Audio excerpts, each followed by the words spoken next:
We're live. Hi guys, are we early? No, we're right on time. No, we're right on time. Despite inevitable technical difficulties. Can you guys hear us okay? Yeah, I see some of you there. Sound. Been a while. I think it's been like 7 months. No, Yes, it's been longer than that. It's been longer than that. 9 months. We have been busy fulfilling orders and getting spiderlings to you guys. Yeah. So awesome, loud and clear. Awesome, okay. Awesome. All right, guys, we have a lot to go over tonight. I kind of want to hang out and just be really informal about this, but I have kind of set the stage for some serious talk, and I've got a lot of explaining to do. So I'm going to just get right to it. Wait, before we do that though, okay. Don't look at the background, okay? Oh, we're upstairs right now. We're not in the animal room. Not usual like studio. We're not doing the green screen thing. Just ignore all that. Yeah, we are upstairs because we have dogs downstairs at the moment, and yeah, we don't want you guys to hear that. We got to talk about stuff. So we got to talk about stuff. All right, so ignore this. This is our living space. It's being renovated at the moment by us. Hello, thank you all for joining us. What's up? What's up? Okay, go ahead. All right, we're gonna do something real quick, guys. We're gonna introduce ourselves for those of you who don't know us, and then what we're gonna do, we have to blaze through. We're doing a video analysis of a video that was released recently. And I'll explain all that. But we're going to let you guys chat amongst yourselves. Normally, when we do these things, we engage with you guys and kind of talk with you. We're going to put you guys on the back burner until we are finished with the content, right? And getting our message across. After that, then we'll open it up. You guys can tell us we suck. You can agree with us, disagree with us, whatever you want to do. And then we'll entertain all of it. Okay. But for now, we're going to get through everything. You're welcome to chat and stuff in the comments. Just know that we're probably going to ignore it for a while. That's all. Okay. So we can focus. Yep. And then also, if you see this video in the future, feel free to comment down below or reach out to us, anything like that. Okay? Yes. Okay. Real quick, let's introduce ourselves just for people who don't know who we are. Go ahead, Jess. I'm Jessica.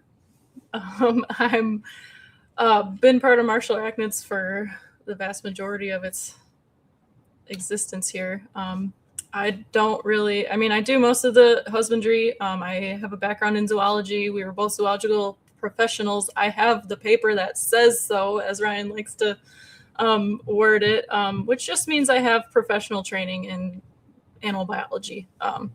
But as we'll kind of get into later in this video, we'll kind of explain how the paper, again, that means I have had formal training, but you really don't need a degree to do what we're going to do in this video. We'll see. Yeah, I'm Ryan. We'll see. I was a AZA keeper, just like Jessica. I worked with amphibians, specializing in amphibian husbandry and amphibian conservation. I am a nothingist. I have no degree behind my name that's worth mentioning. I'm not a biologist. I'm not a scientist. I'm just a small business owner and keeper and an idiot. So that's us. And we've been in business for what now? 6 years officially on paper, going on 6. I think, somewhere. So I think it's exactly 6 years last month. So we have a big focus the whole message we've been trying to get across this entire time is we want to challenge keepers to critically think about the animals they keep, right? So I've been working with the spider. I worked with spiders during my AZA career, not in a professional setting, but just in the background, right? I would go to work. I'd work with the reptiles and amphibians. I'd come home and I had the spiders. I was a long-time arachnophobe, and I started working with the spiders just as a way to get over my fear, right? And I never really saw the information that was available to me as accurate. It didn't make sense to me, so I never really followed that path, right? I didn't follow the care guide. I mean, I would loosely look at the care guides that were available, but a lot of it didn't really click. So when I started breeding the spiders and I made the decision to start selling the spiders as pets in the United States, it was very important to me that I share what I was doing differently, right? A lot of that included introducing thermal gradients, allowing the spiders to bask and cool, and introducing seasonal changes. And that also had to do with not just temperature, but rainfall, like moisture, precipitation, things like that. And I just really saw a lot of different behaviors out of my spiders that I wasn't seeing on the internet, right? I was keeping them in large at the time, this was not happening, at least to like a large scale, right? But they were in bioactive enclosures with live plants, real tall. Like I would go 2-3 times like the recommended number and meeting those requirements. And I just saw really cool things. And I was just like, oh man, like if I'm going to start breeding and selling these spiders, I might as well talk about my experience, right? And there was just so much inaccuracies back then. And again, this was only, well, I've probably been keeping the spiders for what, 8 years now, 9? No, 10. 10 plus. Yeah. I think I started in 2017. Okay. 18. Yeah, that sounds right. Maybe 16. I got to look back at the numbers. It doesn't matter. But it was just a different time, right? And I was like, let's start. I want to encourage people to look at them differently, right? Because I think it really does them. It would do them better, and it would do better for the animals, just based on what I'm seeing, right? So that's been our message. We started doing YouTube material. Like, I'm not very good at any of this. I'm not good at being on camera. I hate the sound of my voice. Like, but I had something I wanted to say. Like, there's something here. It's very important, right? And so we started doing that. And our whole message has been like, utilize heating elements and thermal gradients. Like, don't look at them as all one species. They're all very different from different places in the world. Like, each of them is unique, and they all respond differently to different stimuli, right? That's been, if you go back, if you guys don't know who we are, we do have a bank of all this stuff, all the stuff that we're going to be talking about tonight, like already, like how to and what it means, it's already there for you. And something that I want to add to what he just said about like viewing their husbandry and stuff, immediately for me, again, coming from my background, but also like my personal hobbies and stuff like that, I came to this part of our business, whatever, everything we do, from a welfare standpoint. And that animal welfare, that phrase kind of gets thrown around a lot, especially for like mammals and zoos and stuff like that. But we actually, in the zoo field, like, we grew to hate that word. We're like, oh, this is so annoying, right? Yeah. And that's, we talk about welfare a lot in our other videos, especially with the heating and lighting series, but we'll get into that in this video as well. Like what that means for ectotherms, what that means for tarantulas, not, big giraffes and lions and stuff like that. It is different. It's the same concept, but it's different. And enrichment. Enrichment is a big thing. We don't say the word enrichment throughout this, but I want you to think about that word and what that might mean. The way you apply enrichment to the ectotherms is obviously different than like what you would give a sea lion. You know what I mean? So very different things. So anyway, why are we here, right? Like I said, we've already talked about all of this. Well, recently, a very well-respected content creator put out a piece of information that we did not agree with, right? Which happens all the time. In fact, we have gotten so busy to where like we just were like, it's best to just do what we do, right? Keep our head down, do what we do, right? And so when this video came out, it was posted to the 2 Facebook groups that we had established, and we're just like, hey, we're not going to delete it because it's okay. We know a lot of people who watch that video align with that way of thinking, right? Mm-hmm. So we're like, hey, we don't agree with this. Plus, like, not only that, like the way I felt about it anyways, it's like, I'm not about censoring someone else's opinion, even if it's completely different from mine, or Correct. Even if I think it's wrong. And that's what immediately when I saw that in our group, I was like, hey, we should leave this post up. We should just say we don't personally agree with it. Our business doesn't back this information, but I want to leave it up so that you guys can discuss if you want to. Right. It was like, here's a disclaimer, but do your thing. Right. Yeah. So a couple days went by, and once that came out, I did make a comment publicly like, hey, I think, and I told the author, like, we should revisit this. Right. And I just commented on a post on its page and just said, hey, we should talk about this, and it should be known too, like a couple of years ago, I did a podcast with this author, and we talked about this very subject, right? And I explained everything I'm saying to you. And it went well. I thought it was great. And before that, what you guys don't know is like we went out to dinner, and it was actually a really cool conversation. Dude's a great dude, cool guy. And I thought it was really big of both parties, right? I was like, because we had a disagreement, and I thought it was great, right? And so fast forward now to 2026, and this comes out, and I'm just like, we both look at each other. We're like, oh boy. And a lot of people, when they see that, they're like, how does that affect you, right? How does that affect your business? And I think we need to explain why content like this, like, again, we are going to do a video analysis of it, and we're going to break it down, and we're going to explain to you guys, yes, that is someone's method of keeping, and that's how they think and all of that. But this platform, when a new keeper Googles for the first time how to care for my tarantula, right? They're going to go to YouTube, they're going to go to Google, they're going to get a bunch of AI. AI is just fed from all the information that all of us little rats are feeding it, right? So it's just like, you know, us, we're a part of that too. Like, we're all feeding that, right? But then there's YouTube, and then YouTube is a package of information, right? When a new keeper sees something like this, like we're about to watch in 2026, that content completely contradicts, and not only contradicts, it condemns everything that we deem as the most important aspect of the keeping of ectotherms, right? And we're going to explain very thoroughly what that means. So let me lay out a scenario for you real quick. I promise we'll get started. When a customer buys an animal from us, we enter into an agreement. There's an understanding. They have an expectation of us. You're going to give me that animal that I just paid for, and it's going to be healthy and it's going to be happy. And you are going to be there to help me if I have any problems with it, right? You're going to be there to help me and the animal. We have an expectation of that buyer.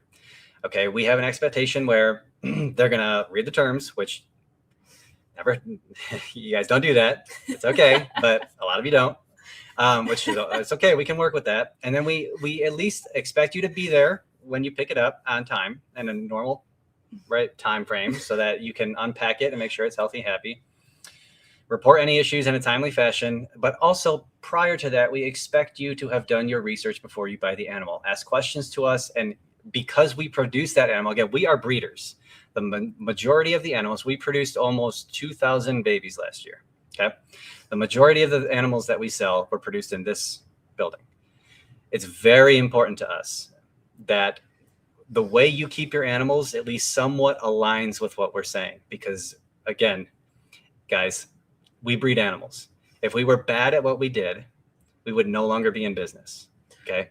Or can I add Please. to that too? Not even like, yes, that's more of a hope, at least for me, a hope that you keep them in a way that aligns with our care guides and the way that we give out information. But at the very least, that those care guides and that care information has been read. Yeah. You read it. You read it. So that you can, so that you can understand what works for us in our situation and how that might differ from how you keep them now. Right. For example. Or what someone else has to say. What you're planning on, yeah. Now, the flip side of that scenario, because this happens, you guys, and this is not an exaggeration, if an animal were to not make it, they email us, hey, my animal didn't make it. What's the first thing we say? What are parameters? What are your parameters? Okay. And they're like, well, everything's perfect. How many times have you guys heard that? Temp, humidity, habitat, everything's perfect. It just died. Okay, I need pictures and I need actual numbers, right? Now, what are we supposed to do when the information we get back is not anywhere near like what our care guide or whatever we say is close to, right? What if it's far off of it? And we can't say for sure what exactly happened, okay? Because we don't know. But if they give us an answer, it puts us in a bad spot. Or if we hear, well, I watched so-and-so's video, I watched so-and-so's YouTube, everyone, they've got thousands of followers, they got a huge reach, and that's what they said. Do you see the position that puts us in? What am I supposed to do? What are we supposed to do? Do we just ship them a new one just because? Do we hold them accountable? Now I've potentially lost a customer for future returns because no one's happy.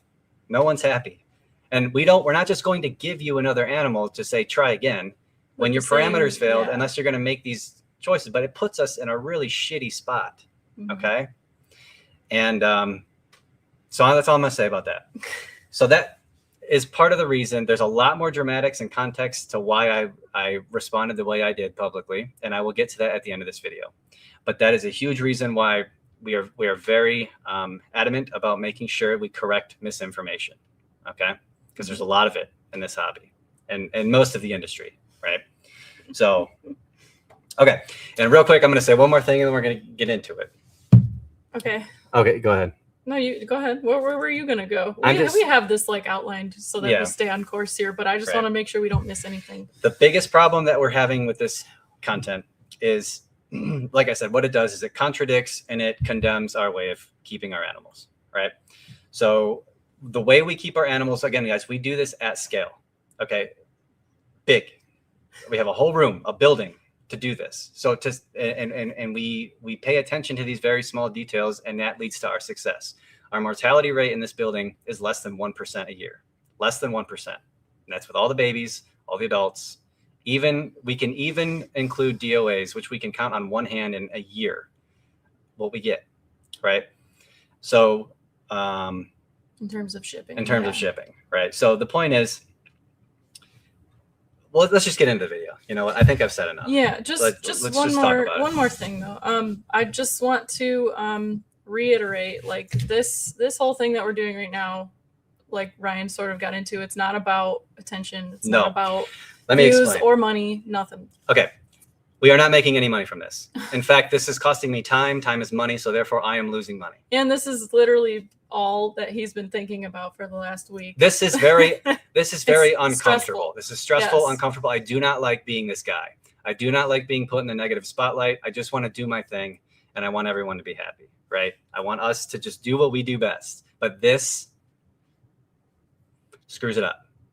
Okay? And so this is not about being mean. This is not about throwing shade. This is not about attention. This is not about money. Okay? We get none of those things. So yeah. So and another goal in addition to kind of what we're getting at here is also to give our folks in the future a resource to look back on for the inevitable person who does reference the video that we're about to analyze. Yes, we need something to show them. Yes, we might cut this part out of it. I don't know. But either way, we're just trying to clarify because just want to explain. Yeah, I really don't like being this person. So we're going to watch the video together and we're going to talk about things. We're going to break things down. Okay. And buckle in because we might be here a while. We'll see. We're not going to try to waste any time or anything like that. You guys come and go as you please. But we have a lot of notes. Yep. Let's go.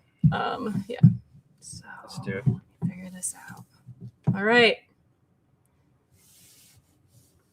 Yeah, we got a lot of cool comments. I appreciate you. I'm reading all your comments. I just don't have time to address them right now. Temperature might be the second most misunderstood thing in the tarantula hobby, right behind humidity. Every winter, I get the same messages. My house hit 67 degrees. Is that too cold?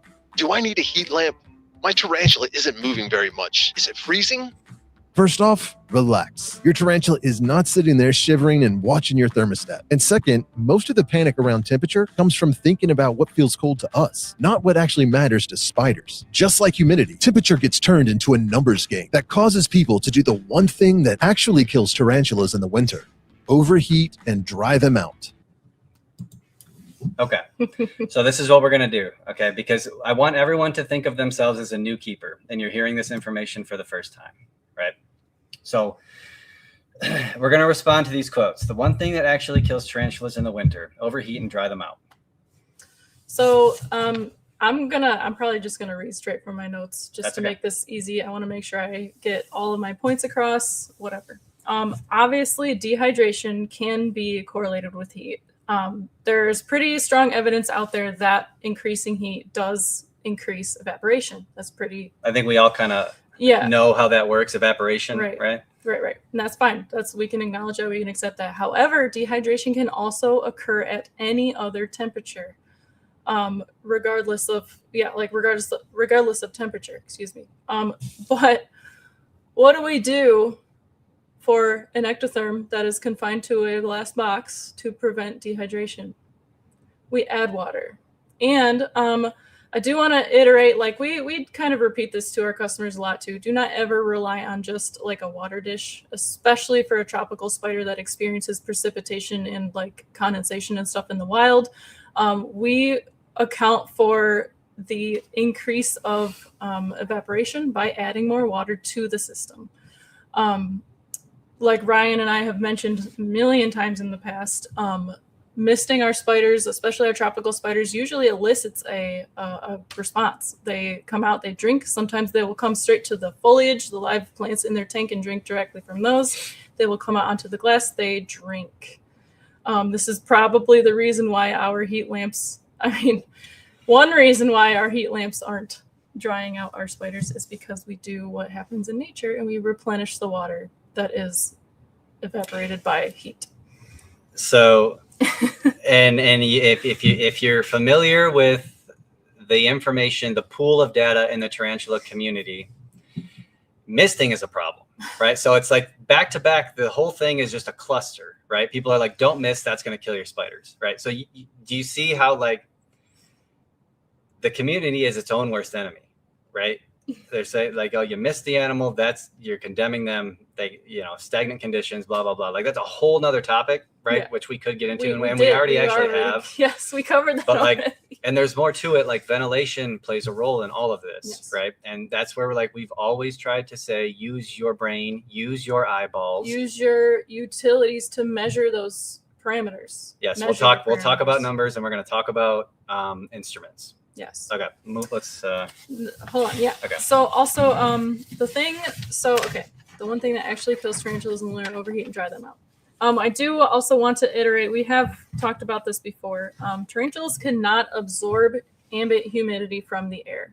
So just chasing numbers on a hygrometer is not, in theory, going to hydrate your spider, even when you're using something like a heat lamp or not using a heat lamp. However, they can lose bodily moisture from when there is a deficit in the air. So when the ambient humidity is really low, they will slowly lose bodily moisture to the air. So that's another reason why we help them replenish it by providing freshwater droplets. It's not difficult. We just have to replenish that moisture. And I want to refer real quick. The one thing that actually kills tarantula in the winter. So that's a bold statement to make, right? Because we have experienced, now again, this does not happen here, but with customers, right? When we ask them their parameters, and we mostly work with tropical species, specifically Poecilotheria and Avicularia, right? We do have some other terrestrial species here and there, but the bulk of what we do are those genre, right?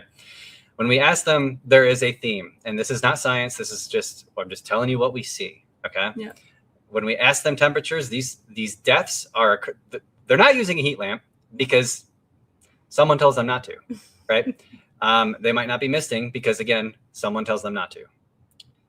What the main, what am I trying to say? The main factor that we notice is that temperatures are 65 or below, with no way to thermoregulate, no way to warm themselves up. So what about, again, we can't say this is what kills them, but what about how cold it is?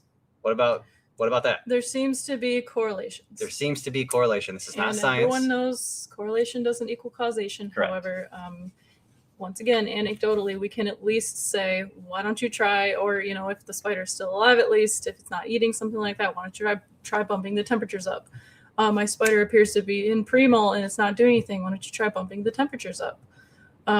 Stuff like that. Yeah. It's always our number one suggestion. I don't want to talk to my customers and say the word temperature and then have them be like, what are you talking about? You know what I mean? Like, yeah. Okay. So, and then one more, can I go over this? Go ahead. Yeah. So there was a caption. It's not found in this video, but this was shared by the author with the video attached to it. And the quote was, way too many keepers are killing spiders. And that is in the context of by using a heating element. And I commented on this in our group also, because I found this really strange. I am very heavily involved in all of the social media groups, all the pages, and we obviously field all kinds of customer service things from customers and just people that are looking for more information. I have not seen a single person even ask, let alone suggest or accuse like a heating element as the reason that their spider died or that their spider is experiencing a bad molt or any other illness. So I have no idea where that's coming from. And I find it very concerning that like accusation is out there. Way too many keepers are killing their spiders. Where? With heat lamps? Like where?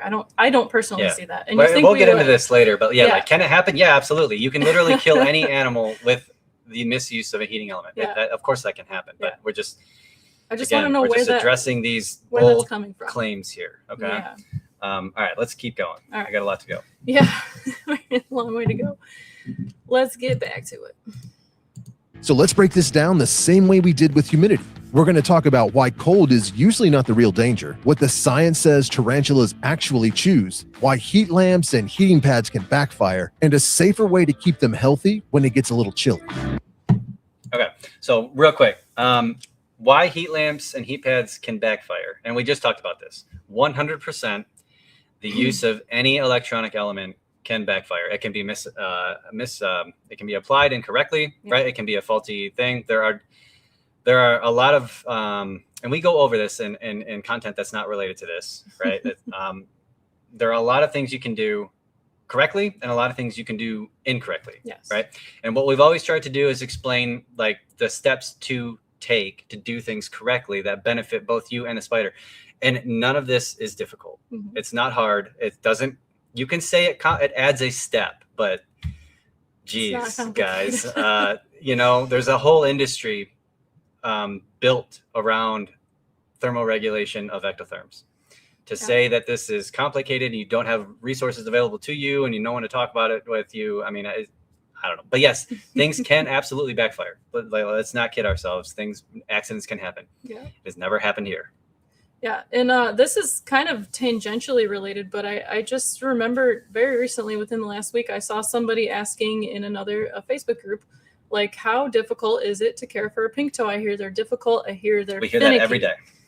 And I got to thinking about it in the context of this video because it was fresh at the time. The care for, in my opinion, the care for the proper care for a pink toe is not any more complicated than, for example, a leopard gecko. Like leopard geckos are considered maybe beyond like crested geckos, like one of the easiest beginner reptiles ever. And pretty much everyone who keeps leopard geckos or, you know, beginner reptile keepers know they need a basking spot.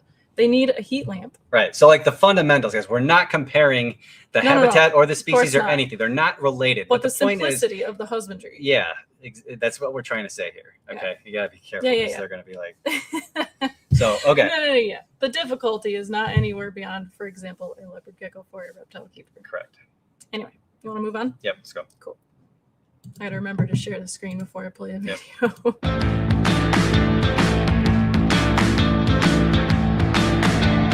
A lot of care guides make temperature sound like a magic spell.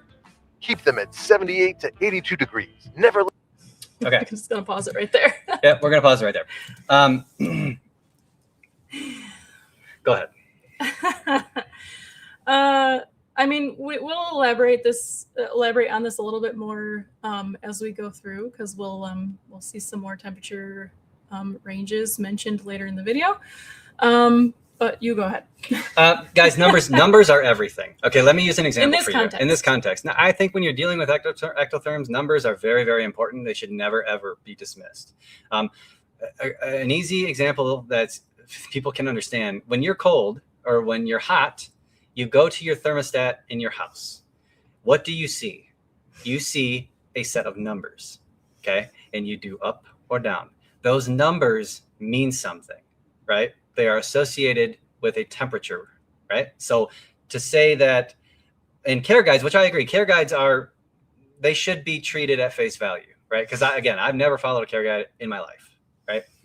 But this whole like demonizing and this like exaggeration of like, oh, numbers. A magic spell? Numbers are very important, you guys. Numbers are everything when you're talking about ectotherms, and they should not be dismissed, be it temperature, moisture in the air, time, day-night cycles, like all of that it's something we use to like provide better for the animals, right? So we just wanted to clarify that, like, do not demonize numbers. Yes. Also, when June, we are going to be here all night. We're going to be here all night, but it's okay. Moving on. Welcome to our world. Okay. Yeah. Let them go below 72. But tarantulas, they don't live inside climate-controlled boxes in nature. They live in microhabitats, burrows, soil, leaf litter, rotting logs, tree hollows. All of those places have their own temperatures, humidity, and airflow that change constantly. And we don't have to guess about this. Okay. Actually, yes, we do most of the time. Yeah. Because yes, there are some data out there, maybe just on like air temp and like ambient temp of the climate of where some of these species, some of the 800 plus species that we keep in captivity. But for the most part, there is very, very little publications out there or like actual burrow temperatures, like throughout the day, throughout the season for any individual species out there. And So not we just do burrow, sort of have to guess. like there's arboreal animals too. Like, and we'll Mhm. talk about how this is, we're blanketing here and this whole video. Like, we're not talking about anything to do with Yes. arboreal species or just species in general, but Yeah. like the actual science, right? Because again, we're all about science, right? Because science is what tells us, you know, useful information. Yeah. It is all guesswork. Okay, so Yeah, we are and- guessing, and we're doing the best that we can based on behaviors and Yeah. like, you know, loose data that we collect from wild habitats, but we are guessing. Yes. Okay. And for the species out there that do have data on them, whether it's published or just anecdotal data, we might be able to apply those numbers to like similar species or There's overlap. species from similar habitats. But like to say that that applies to like all 800 species plus in the hobby is just not responsible. Moving on. Right? You good? Yep. All right. All right, get ready because we're about to dive in. There are real studies where researchers let tarantulas choose their own temperatures instead of forcing them into one. In one of the best ones, Schwartz and colleagues built a giant thermal gradient that ran from about 37 degrees Fahrenheit all the way up past 130 degrees. And they placed tarantulas in the middle and measured where they went over time. They tracked the spider's actual body temperature for hours to see what they preferred. What they found was not one perfect number. They found an entire range.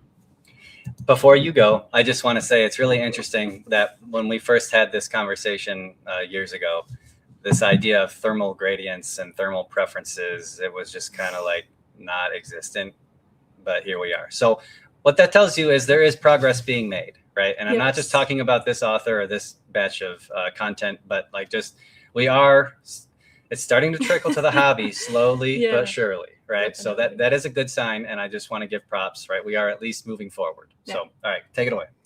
Yes. So what Richard's saying is totally true. Obviously, this is part of his interpretation is totally correct. But here's where we should read the paper in its entirety. The study focused on one species. One Grammostola species, G. vachani. I don't know how to pronounce it. This species, the paper itself says is from a temperate mountainous grassland in Argentina.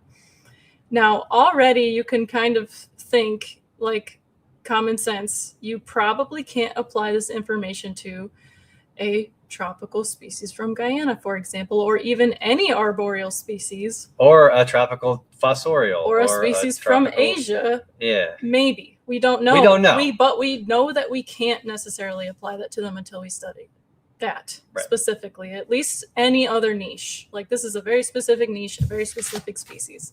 And this is still very valuable information. But once again, we can't apply it to everything. Let me see. Oh no. Okay, let's play the video. Let's keep going a little bit. Let me see. Most of the time, the tarantulas chose to hang out between 77 and 84 degrees Fahrenheit. That makes Yes. Okay. The preferred temperature for the species, which if you read the paper once again, the paper states this species spent about 40% of its time, which was the vast majority of its time, in this range, 77 to 84 degrees. Right? Yeah. Which is kind of interesting considering like a minute ago we just said 78 to 82 was a magic spell. But I don't know. The animal in the study is making choices, Yes. and it's making very specific choices when giving a complete Yes. range of numbers. The animal was given plenty. The animals. There was a bunch of study animals. They Of were that given species. a very wide range of choices, and they clearly made choices.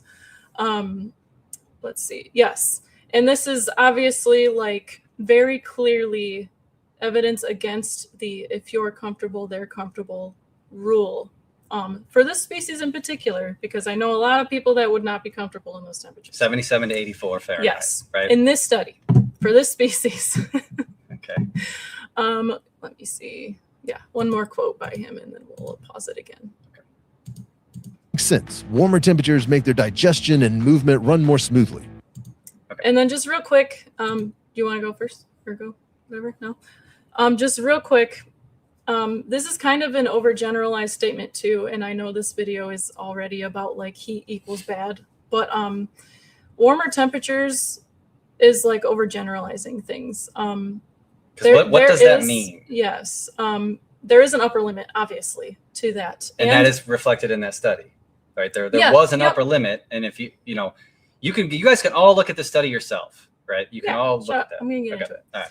In this study, they define what they call an optimal temperature. And this optimal temperature is not explicitly defined, but in other studies where they study arachnid optimum or optimal temperatures, they just describe this as the temperature at which they sprint the fastest, which is a pretty common way of measuring, optimal temperatures for ectotherms in general, or at least arthropods. So anyway, there is an upper limit to that. I don't actually know. I do have it in here somewhere. It was 104. No, that's the maximum temperature that they were exposed to. The optimal temperature, so the temperature at which this species was found to sprint the fastest for juveniles, which they described were 4 years old. For a Grammostola species, that's pretty normal. The optimum temperature for juveniles was about 77 degrees Fahrenheit. And then for adult females, which they don't give an age on that, but obviously it's older than 4 years, for females was about 80.6 degrees Fahrenheit. So obviously you don't just want to keep saying warmer temperature equals more faster growth and faster things. Like, there is a limit to that. Don't just say, I want my temperature, or I want my tarantula to grow faster or move faster, so I'm just going to heat it up to 105 degrees Fahrenheit. Yeah, please don't do that. Okay, please. And I know we gotta stop. I know that's not what the author is getting at here, but right. It is information that can be misinterpreted. And that's not what we're saying too. Okay, like, we're not saying you cannot redline temperature. We're going to get into this too, but you cannot redline temperatures. Like, for any ectotherm, that's common sense, right? Yeah. Please, that's not what we're saying. Yes. So please don't do that. Yeah. Okay. Anyway, okay. We only got 5 more seconds, I think. Yeah. But here's the part that matters for winter. Those same spiders also regularly chose temperatures as low as 55 to 64 degrees Fahrenheit when given the option. Pausing again. Yes. So once again, this is where reading the paper in its entirety, at least like the discussion and looking at the figures, is very important. Yes. Richard is definitely correct in saying that they did choose temperatures between 55 and 64 when given the option. However, let me bring up the figure here so that y'all can see exactly what I'm talking about. Give me just a second here. Image file. Let me see if I can upload this. 1 second. That ain't it. Where'd it go? Oh, here we go. Let me see. Nope. All right, never mind. Never mind. There we go. There you go. Sorry, guys. Here is the figure in the actual paper that we are referencing here. Excuse me for a moment. I don't know what the Celsius is, but that was basically in this range of what we're referencing from the author's video here. Yes, they spent a good chunk of time in those temperatures. However, if we're going to cherry pick the data, we need to at least look at the opposite end of the spectrum as well. They spent a lot of time in this upper range of temperatures as well, above 64 degrees Fahrenheit, also above 84 degrees Fahrenheit, which was part of their thermal preferences. That's just how thermoregulation works. Obviously, the tarantula, the ectotherm, I will even generalize, they have to move around to figure out what their environmental temperatures are, how they can modify their body temperature to thermoregulate. Yeah, let's move on. I think that's all I wanted to say about that. With that, again, I cannot overemphasize that is that species. Okay, yes. We have to be very, very specific here. We cannot keep generalizing. The hobby has done this forever when it comes to information. That is that species. Okay, you're not going to find a Carabina versicolor or Poecilotheria metallica, or maybe I don't think so. But anyway, the point is, a lot of these tropical animals, they're not going to have that option, right? And you cannot apply that Grammostola species to many other species. Yeah, we'll expand on that a little bit at a future quote, because it comes up a lot. Moving on, right? Okay. Let me make sure yes, okay. I want to make sure I wasn't missing anything. Continue. In other words, they did not treat anything below the mid-70s as dangerous. They moved around inside a broad comfort zone depending on what their bodies needed at the moment. That is exactly what microhabitat choice looks like. And once again, just to reiterate, they did spend time in those upper temperatures above 84 degrees Fahrenheit quite a bit. Like it was not an insignificant amount of time that they were moving around those temperature, gradients to figure out what they need, what feels good, whatever. And guess what? They also chose, once again, that 77 to 84. I keep getting these two numbers mixed up on my notes. 77 to 84. They weren't automatically drawn to the really hot temperatures. They exposed them to temperatures upwards of 104 degrees Fahrenheit, and they still said 84 is actually hot enough, for my fitness or whatever, whatever they're thinking in their the tiny animal brains. wanted to choose, right? Yes. And then to quote what was just said, that's exactly what microhabitat choices look like. Yes. I'm so glad that we are acknowledging that there's A, microhabitats, and B, there are choices. That's fantastic. Okay, but my question to you, audience, how do we replicate that in captivity to improve our spiders' welfare? Since we now know that science is saying that they're inhabiting microhabitats and they're making choices. Mm-hmm. How do we do that? Mm-hmm. I want you to think about that. Mm-hmm. Okay. Moving on? Yep, go. Okay.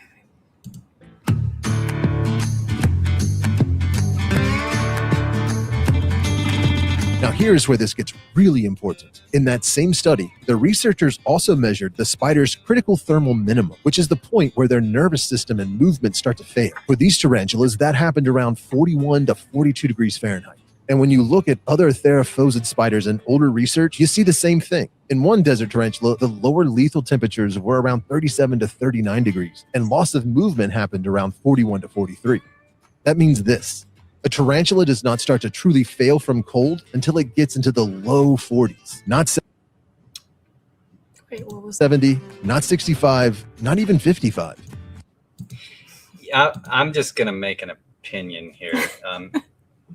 If you do that to tropical species, I don't know. I've never done it, but don't do that. Don't even try. Okay, don't do that. But go ahead. We're talking about more species. Yes, we introduced one more species, another temperate. I guess they do inhabit temperate, but also some subtropical. I was looking into this a little bit, but we're only talking about a grand total of 2 species here, and then we're overgeneralizing this to be applicable to all species. All Theraphoidae.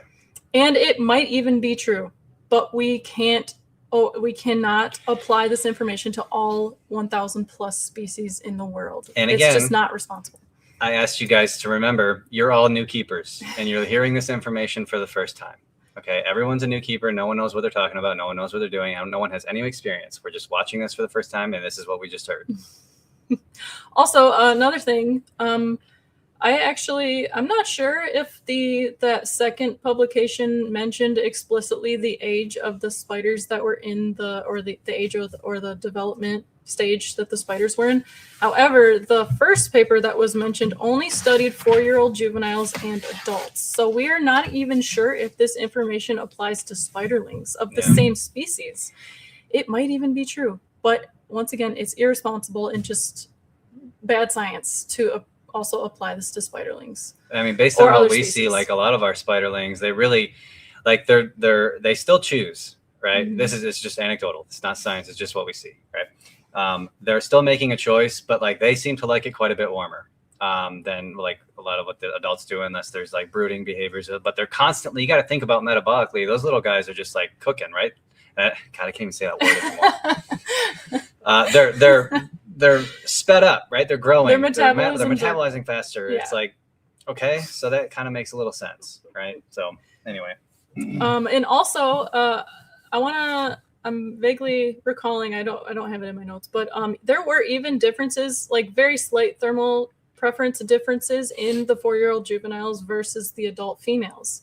And there was some other papers that we didn't put in our description, but there were some other papers that we were kind of reading up to this too, where it showed evidence that obviously evaporative water loss occurs at a different rate for different stages of development also. So once again, it's just we can't apply information from this very specific study to every single tarantula ever, period. So, and this whole 40-degree thing, and like, it's still unclear. Like, is this a husbandry video, which to me it is, or is it what to do in a power outage? Because you approach those two things very differently. And in a minute, the author states in the video, I have a video on power outages and like what to do in emergencies. Yeah, emergency like, preparation. What is this exactly? Because to me, I'm interpreting this so far as husbandry advice, right? In which case, like you would, why are we talking about 40s and what? Like I get it, you know, they die at 40, okay, but like we have to think about like long term and like what this looks like to a new keeper and like what this is really saying. Because again, like we're getting a little off track here, but like a common theme in this hobby is to dismiss and reduce, and it happens so often, and that's exactly where we're starting to head with this content, right? We're heading in that direction. It's starting now, right? Yeah. You can see where we're going. So all right, let's keep going. One more thing that I just wanted to add, this isn't really like the best place to put it, but I wasn't really sure exactly where to put it because we're not evaluating the paper itself. But there is a snippet from the publication, the first publication where we talk about Grammostola vishani, where this is a quote from the paper. Temperature inside the burrow is close to 13 degrees Celsius, which is 55 Fahrenheit, during the coldest months in the field. Now, they don't mention what the air temps were during this time, but earlier in the study, they do state that winter temps can go all the way down to 14 Fahrenheit. So not only do those spiders probably, I would say probably in their burrows, they're not exposed to temperatures Probably at not. 40, even in the coldest parts of the winter, but we can also like determine that there is a significant temperature difference inside that burrow. Yeah. Both ends of the spectrum as Yeah. well, not just like cold temperatures. All right, moving on. We gotta really start burning. Yeah, This we're is- not So even if someone Brandon and panics Kate. because their tarantula room dipped to 67 and turns on a heat lamp, they're not fixing a real problem. They are creating one. Okay. Now, let's okay, go ahead. We didn't get the whole quote there, but Well, okay. We're not got the fixing a gist. problem. We're creating yeah, one. we got the okay. gist. Now this is where things start to get crazy, because now you just said when you apply a heating element, you are not fixing a problem, you are creating one. Now I'm talking directly to the author here. You mentioned the word over exaggerating, right? This is over exaggerating. This is not helpful. And this is where we start to condemn and demonize and things like that. Like you can't tell people no like this, because you're complicating things. This is almost like fear mongering. Like you're not creating a problem by adding a stimulus that the animal clearly might want or might need. No, we're not saying it needs it. Like Yeah. you have to do it, but like it could. Essentially, like replicating those Those microclimates, those thermal microclimates, gradients, thermal gradients. stop it. Sorry. Thermal preferences. Thermal I'm preferences. trying Yeah, to yeah. get it out. Yeah. Thermal preferences. But go ahead. Oh, That yeah, I mean next that's part. enough. We can move on. Yeah. Yeah. Yeah, and just real quick, I again, I haven't personally seen anyone panicking over their room going down to 65. Most of them don't. Yeah, they're just like it is. That's what it is. And What's the problem? that's a quote from the video. Yeah. I have seen plenty of folks asking for advice in public groups, our customers, followers. So this attitude of like trying to fix a problem, but then instead just creating one, it seems really discouraging of people just asking questions and going on a learning adventure. But like just trying to gather more information and try to make more informed decisions. And I don't like that.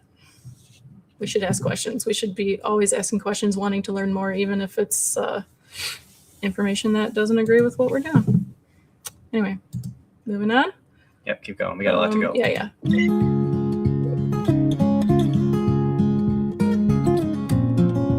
In the wild, tarantulas handle temperature by moving. If they get too warm, terrestrial species dig deeper into cooler soil. Arboreal species climb higher into the breeze and shade. Now put that instinct inside of a glass box. If you heat the bottom, the deeper they dig, the hotter it gets. If you heat the top, climbing brings them closer to the heat source. They are doing exactly what evolution taught them to do. We just turned their escape routes into traps. Okay. On top, So, like we just talked about, this is more over exaggerating, and at least though, I will give you this. We're talking about this is called, tarantulas are poikilotherms, meaning they regulate body temperature by, moving around, basking, burrowing, things like that. So at least we're acknowledging that here, right? But we do keep coming back to this interesting concept of having choices, right? So like this, they make a choice in the wild, what they want to do, right? Now, I want to comment real quick on what we talked about, or what the author just mentioned about terrestrial species going down to cooler bodies. That much, I think, we can say is pretty accurate, right? They go inward, downward, right? Because they're getting away from the sun, right? Our boreal species, now the comment there is saying that they go up to cool themselves. I don't think it's that simple. Certainly in captivity, that's not what we see at all. It makes sense that, heat comes from the top down. So they go up to get warmer and then they go down into the hollows to cool, right? I think in the wild, our boreal animals, like if you were to go back, you would look up, like the sun is up there, right? And the shade is kind of down here, right? But I think it's not that simple. I think they're just going to find shade. When they're positioning in the wild, they're going to position their hammocks where like they're getting afternoon sun and the sun's moving and things. Like I don't think it's that simple. Or they just go into the refugio. Or they go in, up, in, down, whatever that looks like. But in captivity, what we are seeing, and again, we're doing this at scale, is they're just going to come up, they're going to get warm, and then they're going to go down. And they're going to do this all day long, right? Or maybe not, but that's called thermoregulating, and that's called giving them a choice, right? That microclimate. So anyway, let's keep going. Shoot, there was something else I was going to say. I know there's just so much. Yeah, just keep going. But that heat dries everything out. The Wait, hold on. air dries, the substrate dries, and the tarantula loses moisture faster than it can replace it. And I'm getting tired of this. Hold on. This goes back to overgeneralizing. What amount of heat dries everything out? What does that look like? When your ambient temps are 50 degrees and you have a heat lamp that heats everything up to 70, does that dry everything out faster than we can replace it for the spider? How fast does heat dry everything out? Is it like an hour? Is it 24 hours? Is it a week? Is it bad against nature, unhealthy? Like that Grammastola vachani in this publication prefers temps up to 84 degrees? Because that seems to be what this implication is here. Mm-hmm. That, it's bad because it seeks out 84 degrees. I would consider that pretty warm. Let me see. And then once again, it's pretty easy in a glass box, in an acrylic box in captivity, to replace that lost moisture with water. Misting, water bowls, adding water to the substrate, adding live plants that increase the air humidity.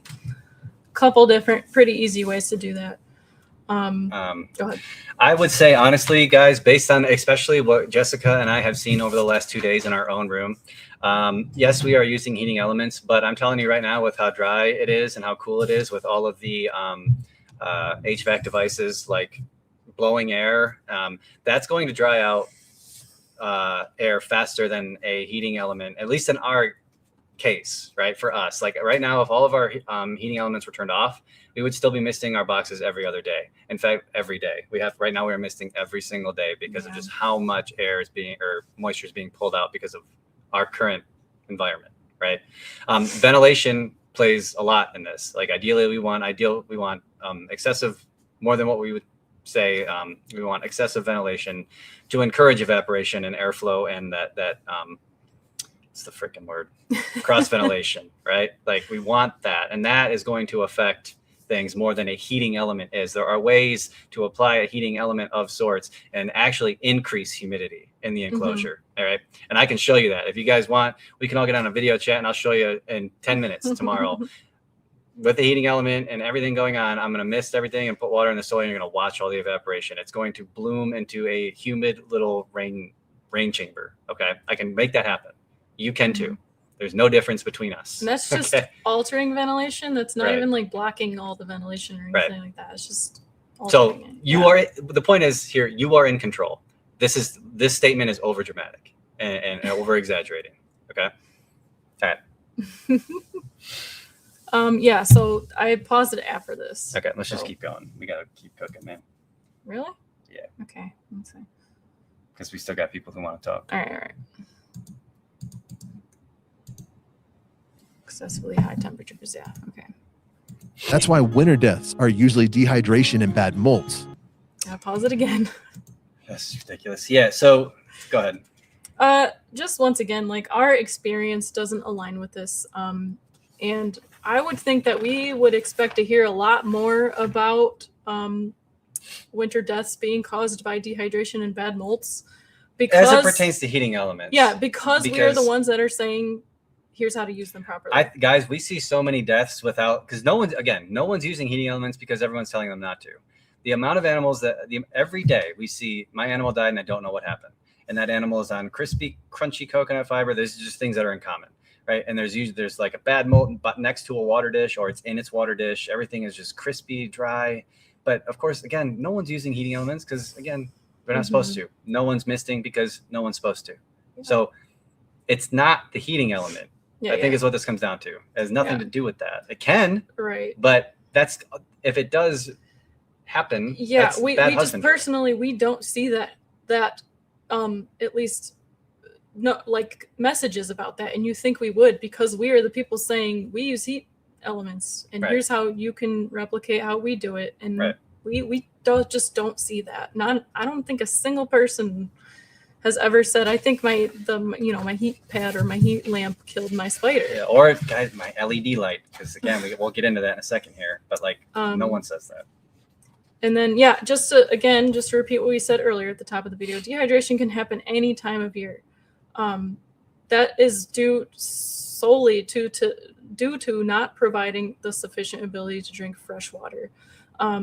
Water dishes are sometimes not enough, or it's just easier to give fresh water droplets. It's easier for your spiders to access those things when you miss the enclosure, especially if they are experiencing dehydration like this time of year, because there's a lot of forced air movement, a lot of heating, whatever, all that stuff. Let's see. I think that's good. Yeah, I'm not really sure about the bad molds comment either. Once again, just our use of heating elements, you would think we would see our spiders having a lot more bad molds. They don't have any mold problems.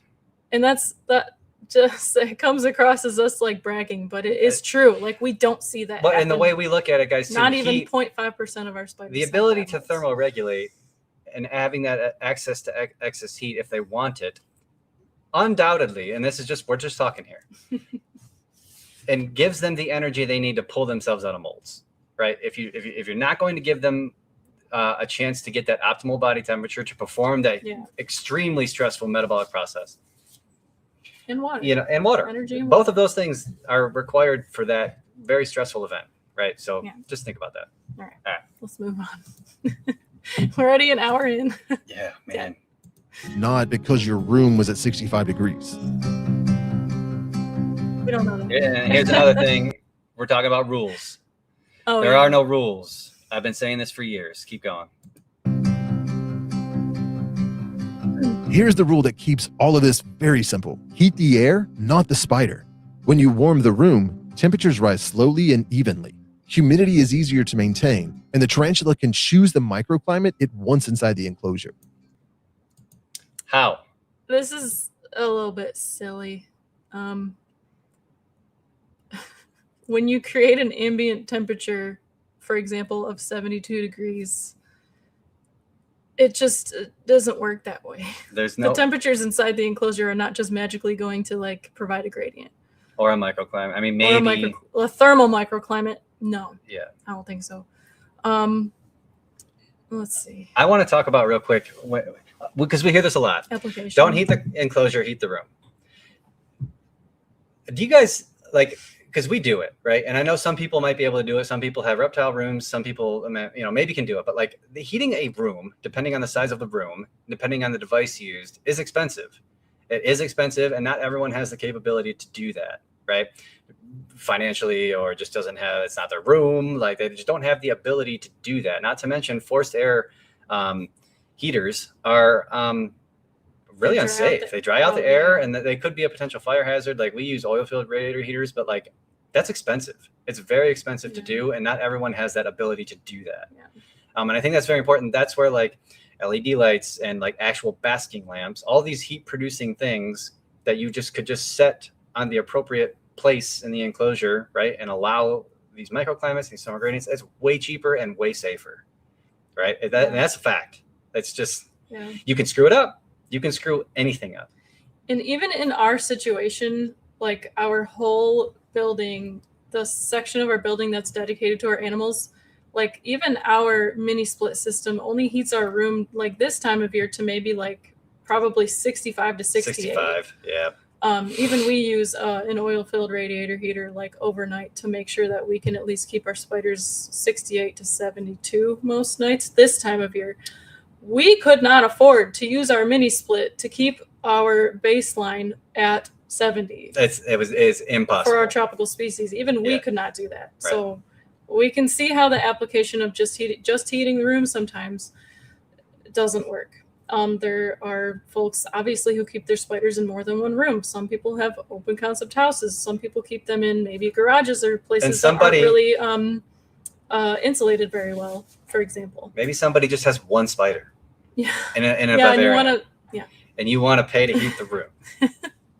And again, heating the room does not give them the microclimates that we just keep talking about here, does not give them choices, does not give them any of that. So yeah, let me go real quick because there's just one more sentence and then we'll pause again.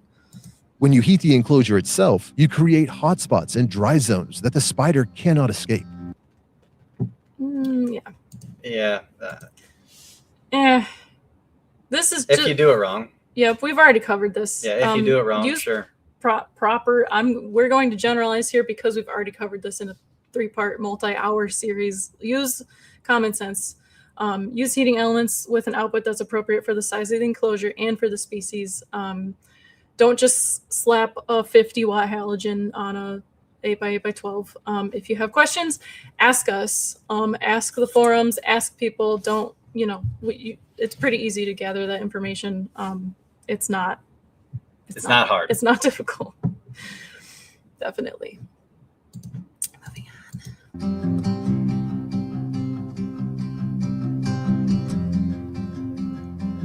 Instead of blasting heated tanks, think in layers. If your tarantula room stays in the 60s or low 70s, most species are fine. They might slow down and eat less, but that's normal. If it gets colder than that, warming the room with a small space heater on a thermostat is far safer than using heat lamps. I'm just going to pause right there because we would never, ever, ever, please do not use a forced air space heater, at least not when unattended.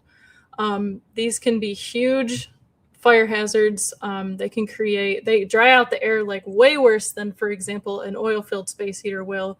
And just recently, just a few days ago, a case was brought to our attention where a keeper mistakenly placed their like normal electric forced air space heater like way too close to their spiders, which of course was user error, which is fine. We all make mistakes, but it did result in some bad consequences. We only use forced air space heaters on top of safer units when we're in like desperation and mode. when we're present. Yes. When we don't leave them on and leave the room. Yeah. Right. We are there working, and that's just to get us back on track where the animals can get to, at least some heat during the day, in addition to their heating elements, things like that. And then that thing is turned off. Yes. And just for what it's worth, this might be the only instance I've personally seen where a heating element, even one like a forced air space heater, has ever caused a problem. I thought you said it was a kerosene heater. No. Oh, that was no. Okay. that particular one, that was a electronic. See, guys, so heater. yes, it can happen, but like yes. use your brain. Like you can do that to any. It's not just tarantulas. Yes. That is literally any animal. You could do that with a bird. You could do that with anything, right? You just because someone made a mistake is not a reason not to do something. Yeah. Okay. And then if you do use like any heating elements to heat the room, we can get pretty cheap Wi-Fi and Bluetooth thermometers, so at least you can monitor those temps at any time, even when you're not home, to make sure everything's okay. Nothing's malfunctioning. Yes. Yeah. And of course, we're overgeneralizing by just saying that a small space heater is safer than any heat lamp, but yeah, because again, you can screw anything up. Okay, so just maybe like don't do that. It's not difficult, and like again, that we have resources available to you that show you how we do this at scale and how safe it can be and how easy it is to implement. Okay, so Don't say, well, tell me how. You're not saying how. It's all there, guys. Just look. Okay. 1,000 watt versus 60 watt. Right. All right, we got to keep going because they're Moving enclosures to warmer spots of the house and insulating shells helps trap warmth without creating hotspots. For larger I have a question for the author. Is that one of these on that tank? Can you go back? Can you pull that back up? Right there. That tank. That middle 12-inch right. or Middle 18-inch. Middle right. On that T crib. Is that a high output T5? Pretty sure. I don't know what else it would be. It kind of looks like one, the way it sits like this. The way it kind of is like this. There's one on the left side too. There's one over there. I just want everyone to just keep that in mind for a second. Know what this is. Okay. Collections, heating a cabinet or shelving unit so the air inside always stays warm works even better. Multiple tarantulas can get stable warmth without any one enclosure being cooked. Just real quick. If you do use a cabinet or some sort of enclosed system for your spiders, just keep in mind the importance of airflow for temps, humidity, moisture, all those things. Just measure. You might need to put fans in and then have fans mounted like measure the things integrally so that you're bringing air from the outside in, like very important. Depending on the species, right? Some are a little more picky than others, but like this is not a bad idea. In fact, I highly recommend doing something like this with like a grow tent. Grow tents are very affordable. They're easy to get fans blowing air around in there, and they create a differential little microclimate within your room. Grow tents are very cheap, they're affordable, like, and this is a viable option. They're kind of expensive, but they're relatively cheap compared to a cabinet sure, like that, right? So look at grow tents for growing weed, right, or whatever. Just plants. Look at plants, whatever. Heat pads can be used if they're mounted on the side or back and controlled by a thermostat, creating a gentle. Now we're talking about using heating elements, right? Heat pads specifically. Heat pads. We do not use heat pads. I'm just going to talk about us for a second. Not for tarantulas. Not for tarantulas. Not we for really most of our bugs. Don't like them. They do need to be hooked to a thermostat. I think they're more unsafe. They're more of a fire hazard. I think as far as like the effectiveness of what a heat pad does, I think it's kind of worthless, to be honest with you. Like the heat transfer and like how the animals are actually utilizing that heat. Casey will come and talk about that here soon. I don't like them, but again, it's better, I guess, better than nothing. But you guys have to be careful with how you implement the use of a heat pad. Yes. Let me see. Yes, if you do use a heat pad, please use a thermostat or bare minimum a dimmer with it. And once again, just measure those surface temperatures, because even 8-watt heat pads that are like 5 inches wide can get pretty hot. Yeah. Surface temps anyway. Surface temp. Yeah. Oh yeah, one second. Gradient, but they should never go on side or back and controlled by a thermostat, creating a gentle gradient. A gentle gradient. A gentle gradient of what? Just to make sure we're talking about the same thing. We're talking about now applying gradients of heat. Just curious. Right. Let me see. Okay. But they should never go under the enclosure.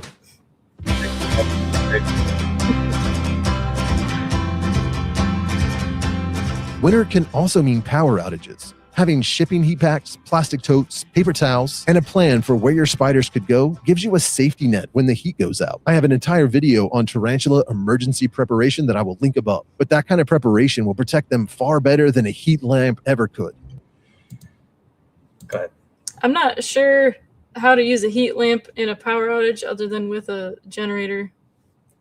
That whole thing is like, now what are we talking about here? Are we talking about general husbandry? Are we talking about what to do in a power outage? Yeah. And like, if you have a power outage, I don't think a heat lamp, it's weird. This whole thing is weird. It's very just disjointed. Yeah. I'm not sure, but it's okay.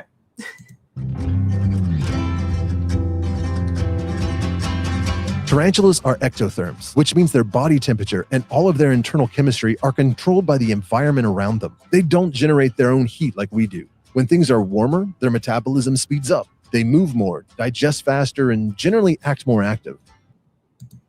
This is just like a personal note I wanted to pause and just mention real quick. In the many years now that we've been using heating elements, from slings to adult females and males, everything in between, I have been tracking this information too. I actually haven't seen like any significant difference in at least growth rate, molt rate, and those things for even our species that we use legitimate like heat lamps on. I do think dietary things affect the metabolism much more. So if you're concerned about things growing too fast, or if you want to just like speed growth up for whatever reason, I wouldn't like use temperatures to do that necessarily. Again, there's probably upper limits to that. Anyway, just want to point that out. When things get cooler, everything slows down. They eat less, move less, and their growth rate drops. That's all normal and something they've evolved to deal with. All right, let's keep this quick. I really want to speed this up. So when you say like they've evolved to deal with the cooler temperatures, like I guess all we can take away from that is the species that was studied, right? The two species. The two species that are referred to in this video. Again, we cannot apply that to tropical species or like any other species other than the two species mentioned in this video. Okay, so just for example, the climate of Suriname is tropical and humid, daytime temp range from 82 to 90, that's average, and a nightly temp drop as low as 70 Fahrenheit, right? Then that's year round, right? So it's really hard to say like those animals from that climate, that habitat are evolved just like the Grammostola is in its respective habitat. Do you see what I'm saying? It's a very simple concept, but it's very important because that can be really confusing to new keepers when we just keep applying all of that to every species of tarantula. Okay. All right, let's just move on. Oh, and you said you're dealing with it. They're dealing with they've it. evolved to deal with it. Okay, well. The language itself is kind of saying, yeah, maybe this isn't ideal if they just have to deal with this until they get the ideal temperatures. Right. Anyway. Right.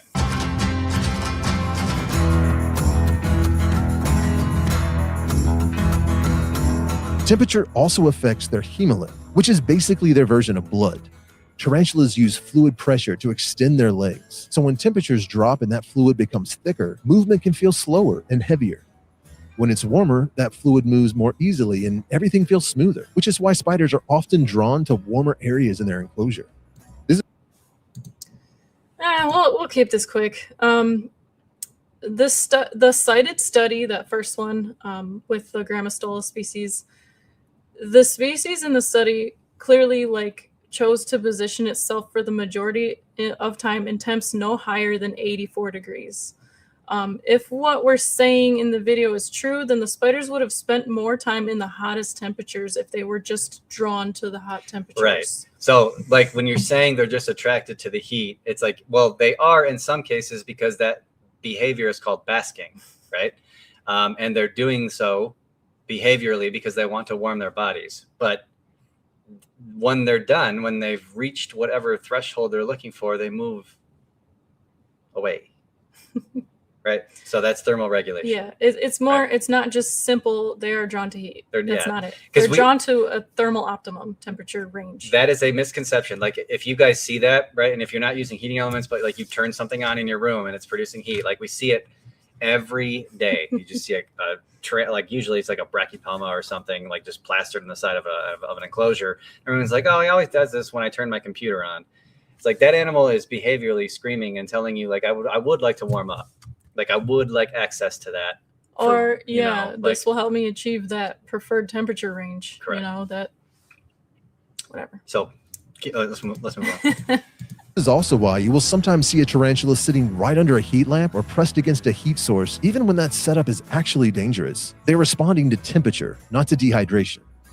In the wild, a warm spot I don't know. usually comes with safe root and stable humidity deeper in the soil. In a glass box, a heat lamp creates a hot, dry zone with nowhere to go. It probably feels good in the short.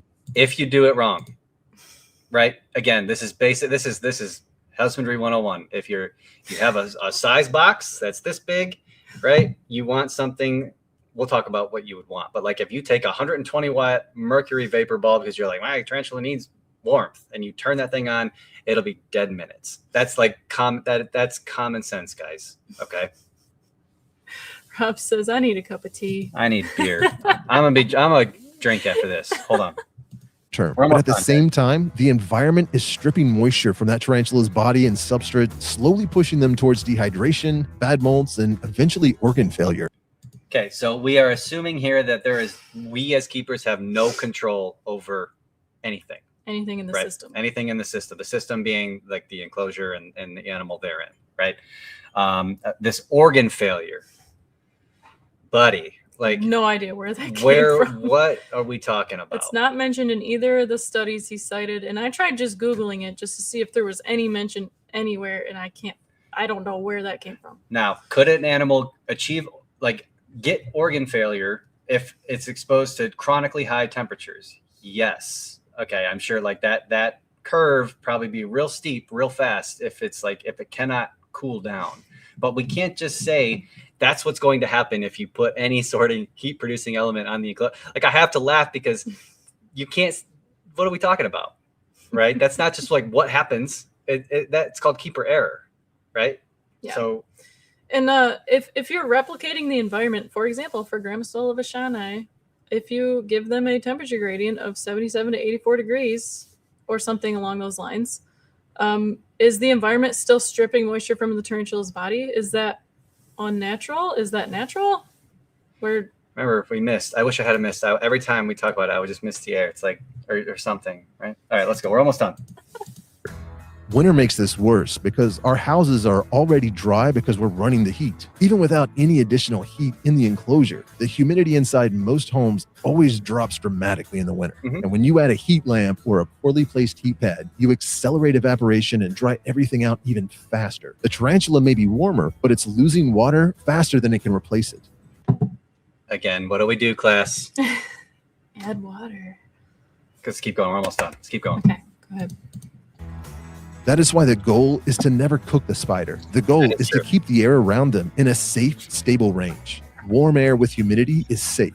Hot surfaces and dry air are not. A tarantula at 65 or 68 degrees with good humidity and a full water dish is in a much better place than one sitting at 80 degrees in a bone-dry enclosure. Once you understand that, winter care stops being scary. You're not fighting the cold. You are protecting them from drying out while giving them just enough warmth to stay healthy. As always, I appreciate you watching. Subscribe if you. Okay, guys, let's talk. I think we're beating a dead horse. Like, I think we've made a point. Let's bring up our gentleman here. Do you guys get it? Like, do you see how that could be damaging to a new keeper, to breeders like us, like with our message, like? And again, go ahead and bring them on. Both of them? Yeah, go ahead. We'll just talk. Shoot. I had a bunch of things I wanted to say. Hey, here's our boys. Sorry, guys. Thank you for your patience. No worries. Thank you guys for your patience. I had a bunch of things I wanted to say to the author specifically, but I think we'll just save the dramatics. I think we've made our point. The last thing I'll say is, like, Richard, you could have called, bud. You know what we do, and we could have helped. And in your comments to us, you said you want to find the middle way. This is not the middle way. If you want to tell people to just leave the room, go ahead and do that. But then, hey, there's people who can advance this further if you don't know how, or you want this off your plate because you said people message you like crazy, like asking you what to do.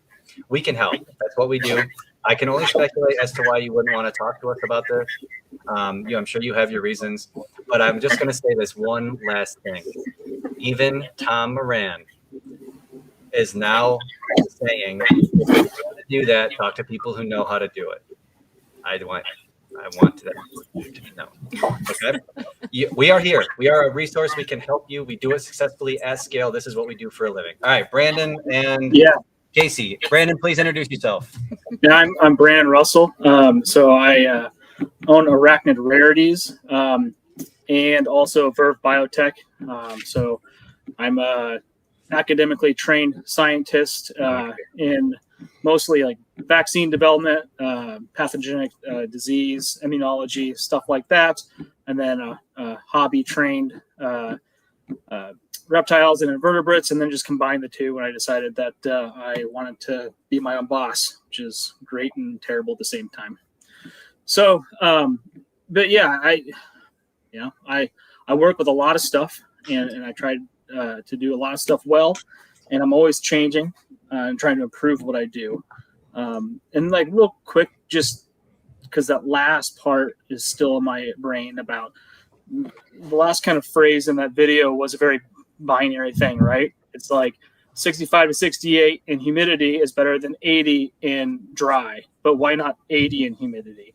So, you know, like those overall, I think, you know, the idea is engaging and interesting, and but it's not a topic to cover in an 8-minute video. And I think that's as you guys can see, yeah, it's very complex, right?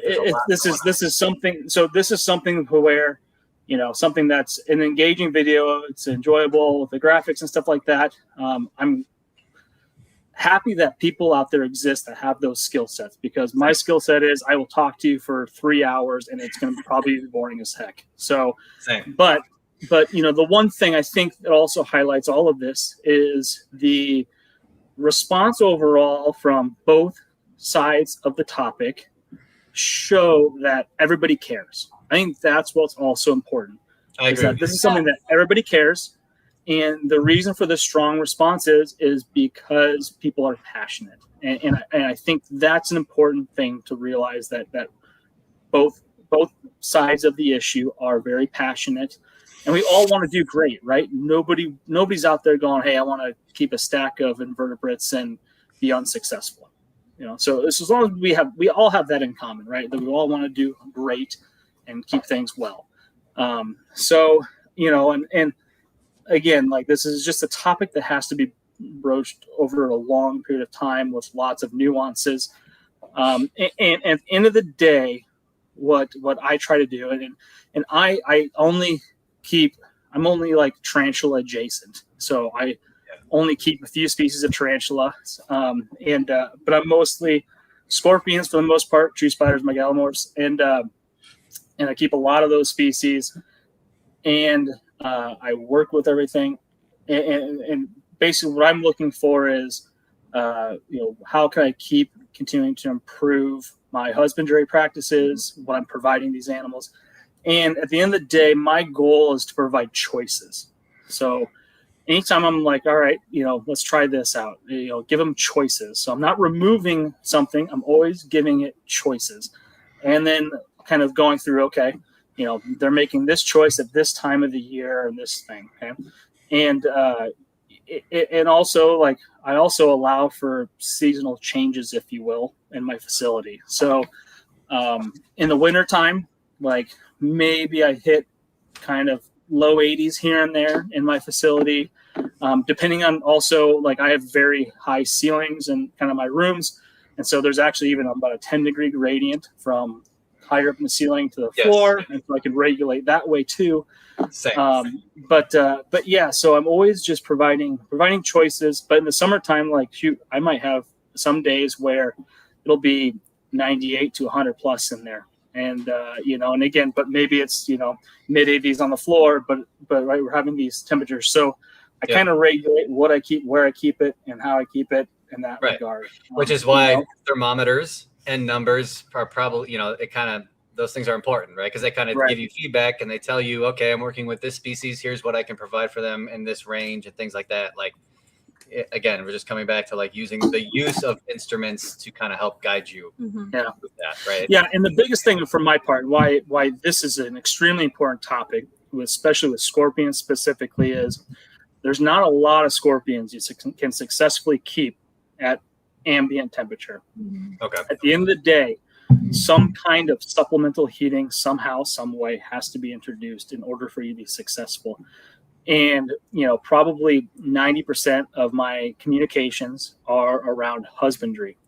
And I have people that go, oh, I'm sorry to bother you, but I don't know where to find this, or I'm sorry. I'm like, don't apologize. Yeah. You know, the number one thing that I want is for people that get animals from me to be successful in keeping them. So I am more than happy to take all the time that's required to make sure everybody understands, answers their questions about husbandry and how to keep them.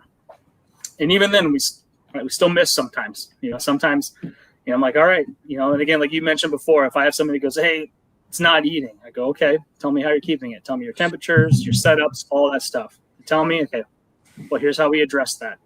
Do this, get back to me in a couple of weeks, you know, let me know how it goes, type of thing.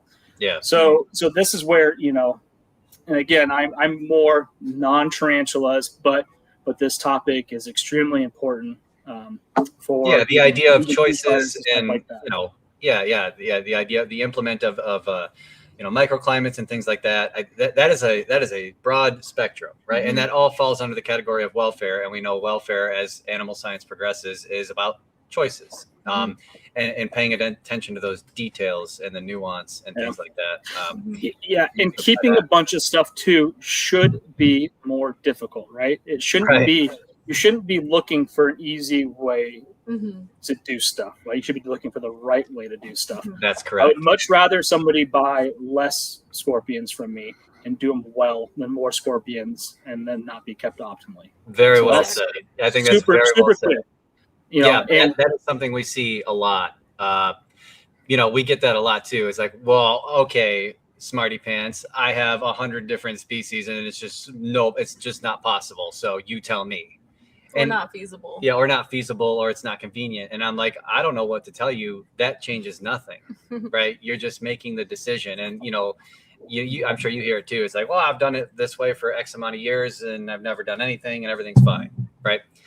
The problem with that is like, okay, well, that worked in your situation for your species and your environment, right? You got to think about not every keeper is in the same environment. Not everyone is keeping the same species. Right. And there's just so many things that are like, that's great that works for you, but it doesn't really help, nor does it change things. Right. And we hear that quite a bit. And I like what you said, Brandon, about doing better with less. Quality. The quality, like, I'm sorry, there's like a mind virus when you start working with invertebrates where it's like Pokemon, I got to collect them all, and it's like, that's why we are reducing drastically to just work with like what we can dial in, because it's like cylinders, man, like rapid fire cylinders, like when we can dial in, right? Anyway, I just love how you said that. I think that's great. Less with more is good. I agree. Sorry, my brother's texting me. I'm sure he's making fun of me. Casey, can you introduce yourself real quick? Yeah. So Casey OMongain, I own Reptile.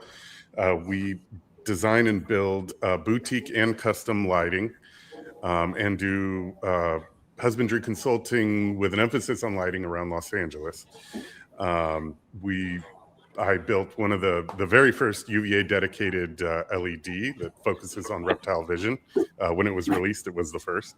That's been in an academic paper, Quentin Dishman's academic paper, and has been shown to appear more like the sun to most reptiles than other lights. Thank you. It is incredible. Currently working on a big version of that for a zoo, so we'll see how that goes. My specialty is really just making the sun inside of a small box. I can recreate that pretty well. All wavelengths of the sun, get them inside of a small box. I'm still working on tarantulas. As of right now, the best I can do is providing infrared to tarantulas, and some visual light. But at some point, I'd love to be able to introduce ultraviolet into their enclosures as well, because they do. I would love to talk to you about that. Yeah, they do see ultraviolet. I mean, they have a little bump around 365 nanometers. So UVA1 is something that they actually see. And if they see it, I mean, they use rhabdomeric receptors, which are a little different than what invertebrates use. But you see a big curve. In fact, I can show you if you don't mind. Please. You should be able to share your screen. Share screen. Yeah. This is the kind of conversation, guys, that I want. This is where I wish we were at, because this is just so fascinating to me, right? I just love this. Let's see. Not should we provide microclimates, and do we need to exit? Just, geez, guys. Entire screen. There we go. Okay. There we go. And then I need to add. So. Yeah. Here, let me see if I can hide us. What we've got here is they have a spike. 500 nanometers is really the peak wavelength of their vision. That's around a blue-green color, but they can see all the way up to 450, which is, or what is it, 650, which is starting to get into reds. But you see they do have this spike here, at around 365, which is solid UVA1 territory, which is pretty interesting. That why would they have that spike? There must be some reason. Yeah. Honestly, I think the biggest reason is they see the sun and utilize it. They know when they need to go seek warmth, they can see a patch of light and seek it out and go, okay, I need to warm up a little bit. I'll go get some sun, and then retreat back to the burrow when they feel like they're warm enough. Let's see, yeah, you can unpresent. I don't know, unpresent. That's amazing. And, I have questions. Yeah, but just think about that, guys. Like, it's just more complex than what we think, and I think that's so cool that we can even gather this data in the first place. Yeah. Right. I think that's really cool. Cool. It's pretty interesting. They actually removed the little photoreceptors from a tarantula's eyes and were measuring impulses or electric impulses as they were exposing it to different wavelengths of light. So it's pretty interesting that they could even get this information, and even more interesting, I think that clearly they utilize light, they utilize the sun in some sort of way. And as somebody that grew up in Southern California, I've been herping tarantulas since I was 8 years old. My first tarantula I caught myself when I was 8 years old. And maybe I can't speak for all species of tarantula, but here in Southern California, the Aphanopelmas that we tend to see, I see them, and I've seen this over the last 30 years. I see them out at the base of their burrow at around 10 a.m. or so, and I see them out again around 6, 7 or so. That is exactly what we see in captivity. Yeah. They're basically biphasic baskers. I know no paper has put this out, but it's so obvious to anybody that has herped tarantulas regularly. It's something you just absolutely see.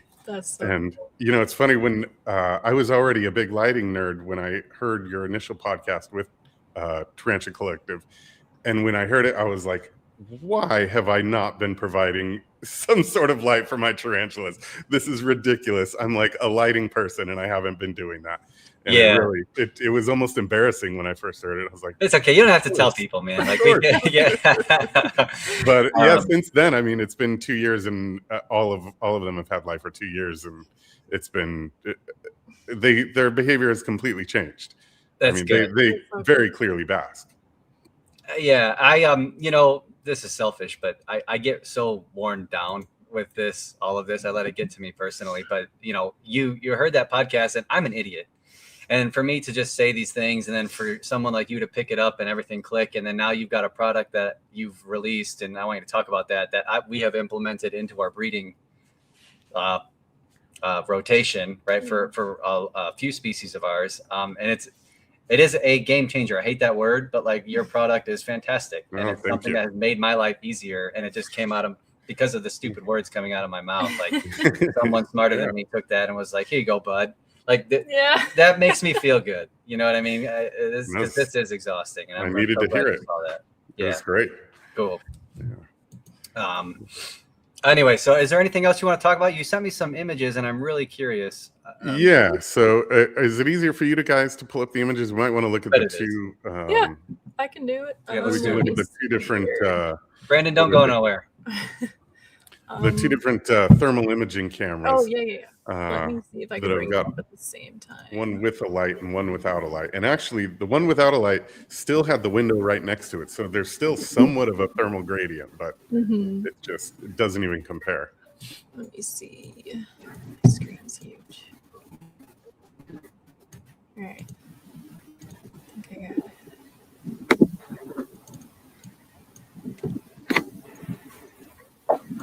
And all my stuff. This is so cool. All right, let me see. Is this that FLIR? You call that FLIR, right? FLIR camera, yeah. It's a thermal imaging camera. I gotta get me one of these bad boys, dude. This is the coolest thing I've ever seen. Yeah. And then they're pretty fun. And then window. No. Screen.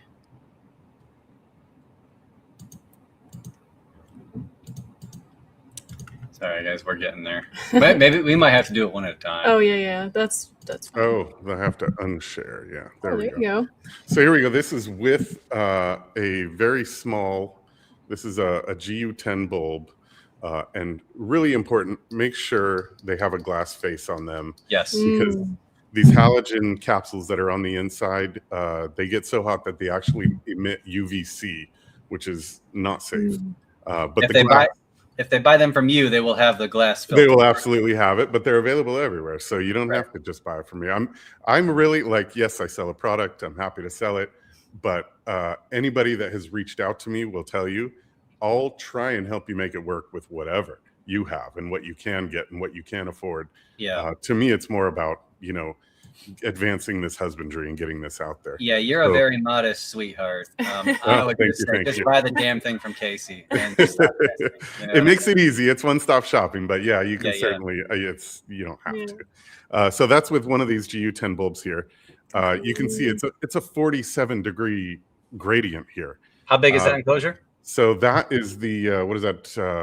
12. It's the Exoterra 12-18, I think it is. Somewhere around there.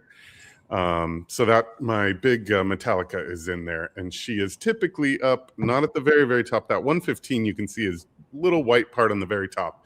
It drops down pretty quickly below that and gets down to 100, but she will typically be up near the 105 range for at least a couple hours a day, and usually 2 times a day. And then in the winter, it's actually less. I've noticed she basks less, but she still does here and there. In the summer, for some reason, she's always out there. This is just, this is like, guys, I don't get excited about anything anymore. I really don't. I'm wore out. But when I see this and I hear Casey talking, and it's just like, this is what I'm talking about. You can absolutely do these microclimates for these specific species in something that is 18 inches tall and 12 inches deep, 12 inches wide. Look at this information here. So don't tell me that it can't be done. And what he described is something that we see on a daily basis with the same species. They're enjoying that over 100-degree basking spot in that single spot. And then look at that. You can get down below. I don't know. What are your ambient temperatures in the room with this? Is that the top limit? No. So if you see at the very bottom of that scale, 68, that's pretty close to my ambient room temperatures there. Pretty close. There you go. The second picture was from a day later, and that was... Yeah, let me bring that one up. We did have a cold spike, so it got a bit colder. So it's important too, guys. We are just talking about applying this to like one species, right? These parameters that we're showing you are not something that you would just apply to everything. This is just showing you that this is possible, and that this is what we did or Casey did in this case for a certain species that he researched, right? So, and then you can see here, this is, a lot less of a gradient. It's very close to just one temperature. And the only reason there's any gradient, I think, is because it's near a window. So it got a fair amount of heat up on the top. But this is only 11 degrees gradient from one side to the other, as opposed to a 47-degree gradient where that animal can really decide anywhere it wants to be, and just, decisions. It's all about them being able to make decisions. You're right. And then something too, guys, we talked about being in control, like what you would do to figure out, right? You make an educated guess. You make a guess based on natural history, and then you would make changes based on behavior, right? If the animal is spending all of its time basking, it's, you might want to bump things up a little bit, bump ambient temperatures up, maybe increase the basking site, or alternatively, like if it's, am I saying that right? I just lost my train of thought because I saw Jessica. Yeah. Or you know what I mean? Like, make changes based on what you're seeing, right? Yeah. Behavior, you want to, utilizing the entire space. Mm-hmm. So obviously, if you've got areas that are way too hot and they're avoiding it, well, that's not good. And you've got areas that are way too cold and they're avoiding it, that's not good either. You want them to really utilize the entire space that you give them. Right. I think that's perfectly said. Yeah. Which is, and that's why. Go back to all of us real quick. That's why it's really important. We're always saying, like, critically think, ask questions, but use your eyes. Your eyes usually don't lie. But you don't want to dismiss the use of instruments either, like thermometers, hygrometers. Again, numbers are very important, right? Because numbers are feedback. I use an enormous amount of instruments for setting up reptile enclosures, especially, but even tarantula enclosures. I typically, half the time, don't even use like a heat gun. What I'm really using is like a DBTU 1300 where I'm measuring the power density from the lamp that's coming out. And I'm hopefully looking for somewhere around 300 at its very hottest point. 300 watts per meter squared is what I'm looking, and that's measuring the infrared the near infrared coming out of the bulb. Can you talk about that a little bit? You have a much better understanding of what is useful to the animal. So why someone might look at a halogen bulb versus an LED or a heat pad if they want to provide a gradient for their animal.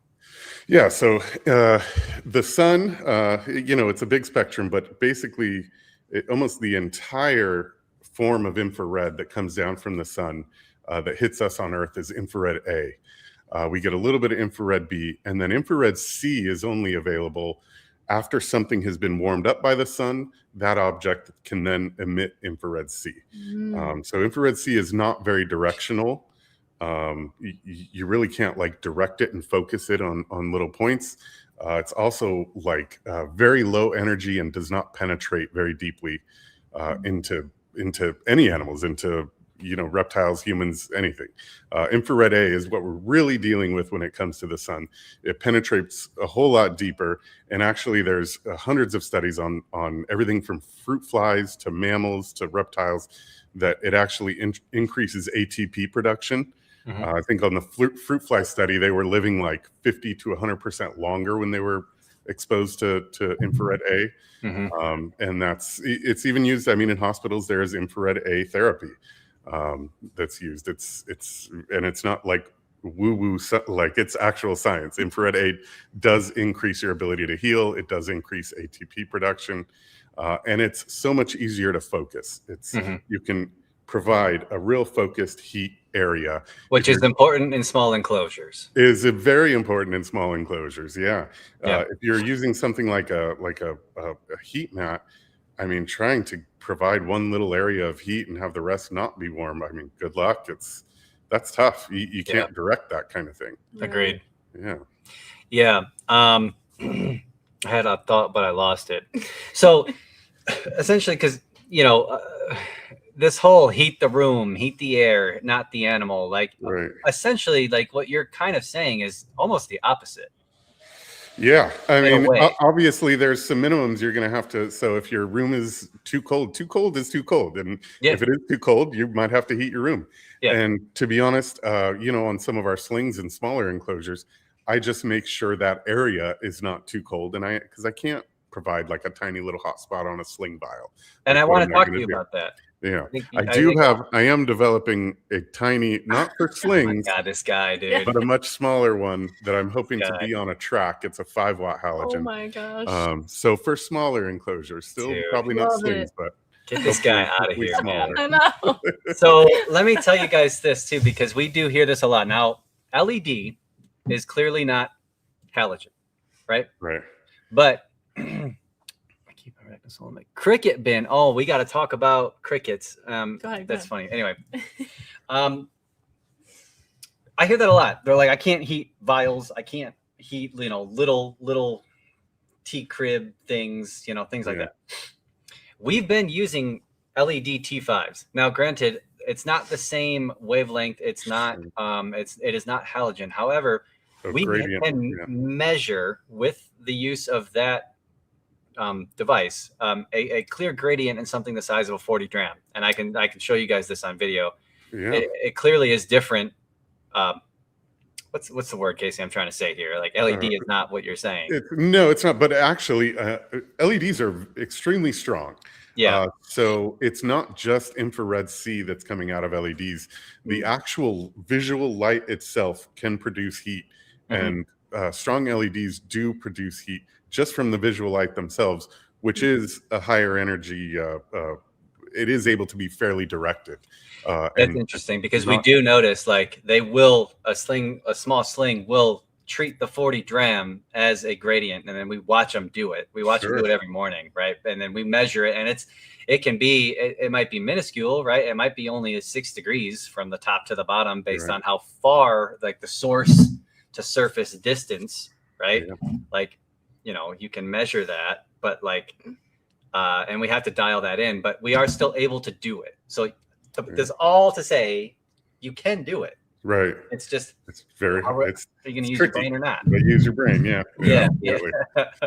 And we watch Slings do it. Slings, I used to when I breed pokies and stuff like that. It's very important that, and even Belfry, like we leave babies in with moms for a while, and we all watch them all. Actually, when you sent me your first halogen bulb, we did that with Pulcher peas. Yeah, I saw that. Yeah.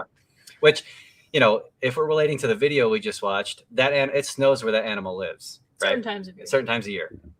But that animal, for a terrestrial or fossorial species, it responds so well to your light, that halogen light, it basks and it shows its booty out of its little turret and stuff like that. Okay. Like they're responding so well to it. And you could make the same argument. Well, it snows occasionally there in southern Africa, so why would you give it a basking light? It's like, what are we talking about? Yeah, seeing that light on that specific tank when we were talking about that video, and then like I knew Mom was gonna come out because she always does. She's very responsive to like those basking areas that we provided her. But like 95% of the babies all also came out too, and they are right in the center of the beam of that heat lamp, and that was not what I was expecting. I knew they were gonna kind of sort of maybe gravitate toward it, but like all of them were just like, I need that right now. That's great. And guess what, everyone listen to me very carefully. Not a single animal died. Or dehydrated, or had a bad mole. They're all first instars also. They were not even second instars yet. They were larvae.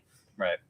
So it was awesome. I loved seeing that. Yeah, dude, I was like, this bulb is the stuff. This is really cool. It was really cool to see that. We got lots of pictures and video if anyone wants to see that. But yes. Yeah, way to go, dude. Is there anything else you guys want? We've been on here for a minute. Is there anything else, Brandon, Casey, you guys want to show anything else? Yeah, I just wanted to comment on Casey. Thank you for sharing it. And I think we need to be in discussion for products for scorpions, because being able, the hardest thing for me is I can tell, right, customers or potential customers or people who have scorpions that have questions, kind of how I would recommend to do things, but I don't really have anything to offer them to do things, if that makes sense. And so, for them to be able to more easily, because they go, how do you do it? And I go, well, how I do it is very different than what you'd be able to do, probably, right? Because I have rooms and, the way my setups are. So yeah, I'd be really, really happy to talk to you further in that regard. And yeah, just, at the end of the day, the more choices we can provide them and observe, and like you mentioned too, like in the wintertime, they don't use it as much. They still have the option. They use it less frequently, but they're still using it.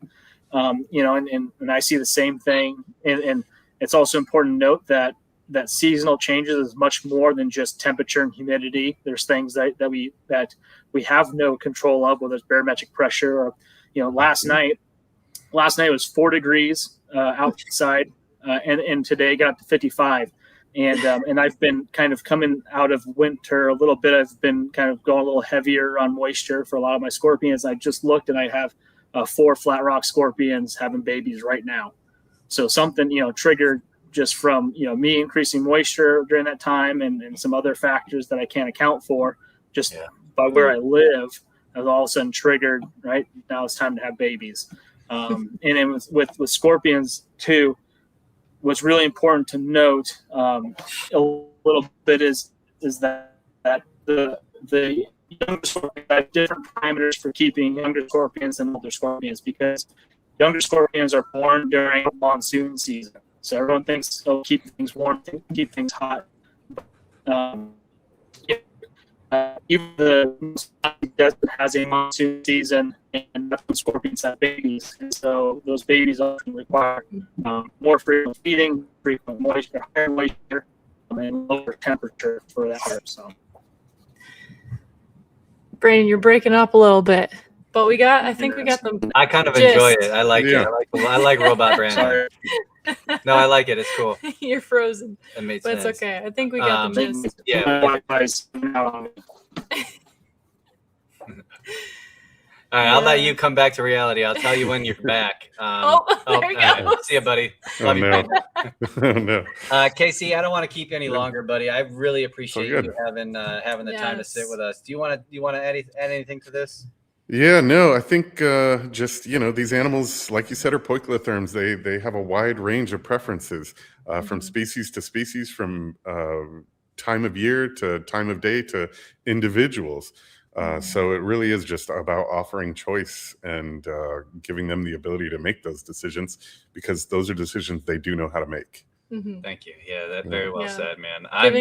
Giving them the ability to exhibit natural behaviors. Yeah, which absolutely. is, welfare in a nutshell. That's what enrichment is, and that's what welfare is, and that's what we all need to do better for. Like, guys, I know there's dramatics, but that's what this is all about, and we want to encourage and promote information that like spreads that message and like how is productive to that. And while I could have gone about things differently, and I wish I did, ultimately, like, we really need to nip things in the butt that are confusing to new keepers and like are stripping this idea of choice and like, do you see what I'm trying to say? Like, we cannot keep stripping them of stimuli and choice and things like that when like clearly science is saying this is what they do.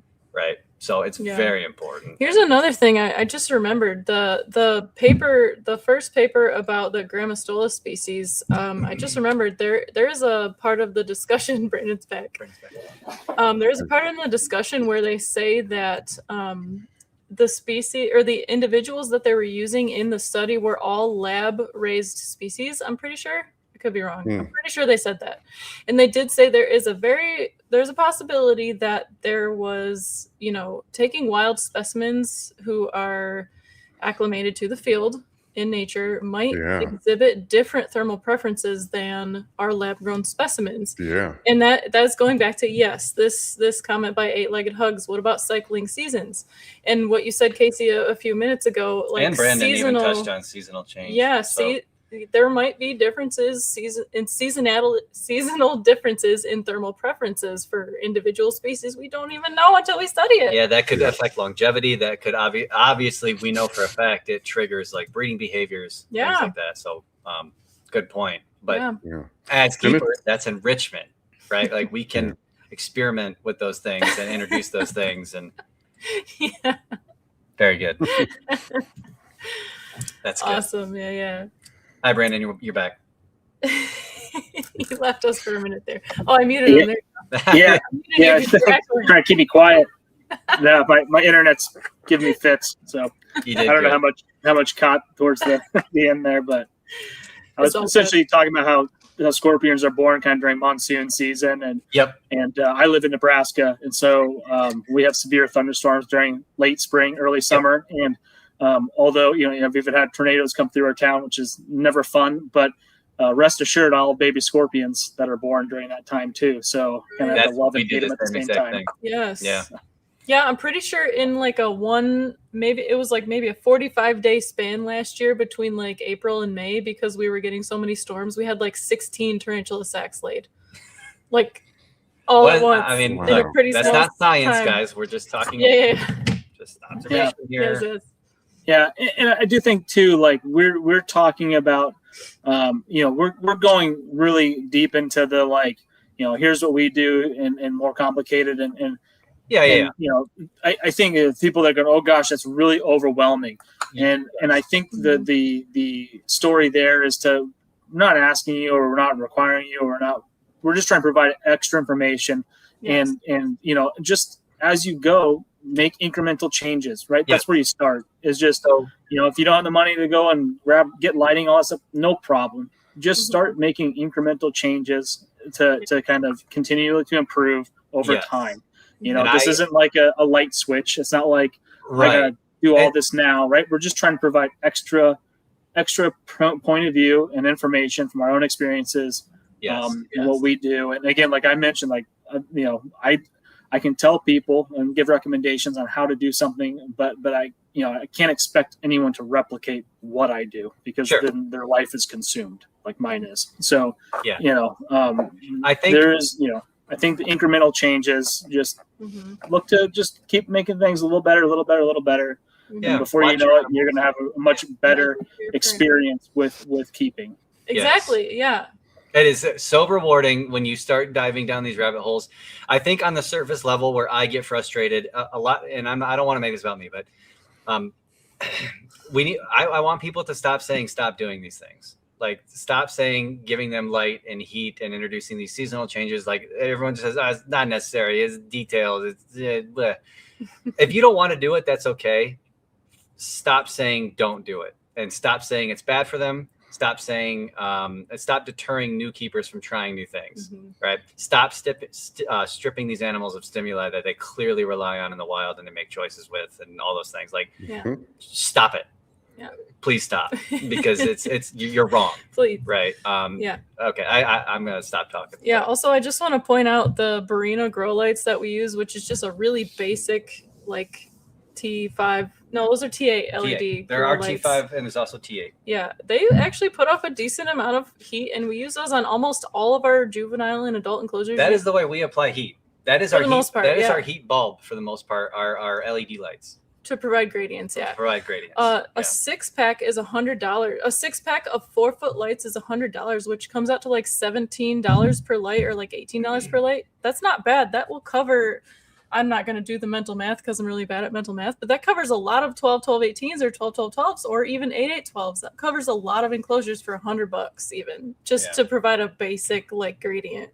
On top of whatever. And I say honestly, if you don't have a lot of animals and you just have a couple nice display tanks, get yourself one of Casey's lights. Yeah. The animals are going to respond immediately. Get a temp gun, measure, use your brain. The reward for you and your animal is worth the money.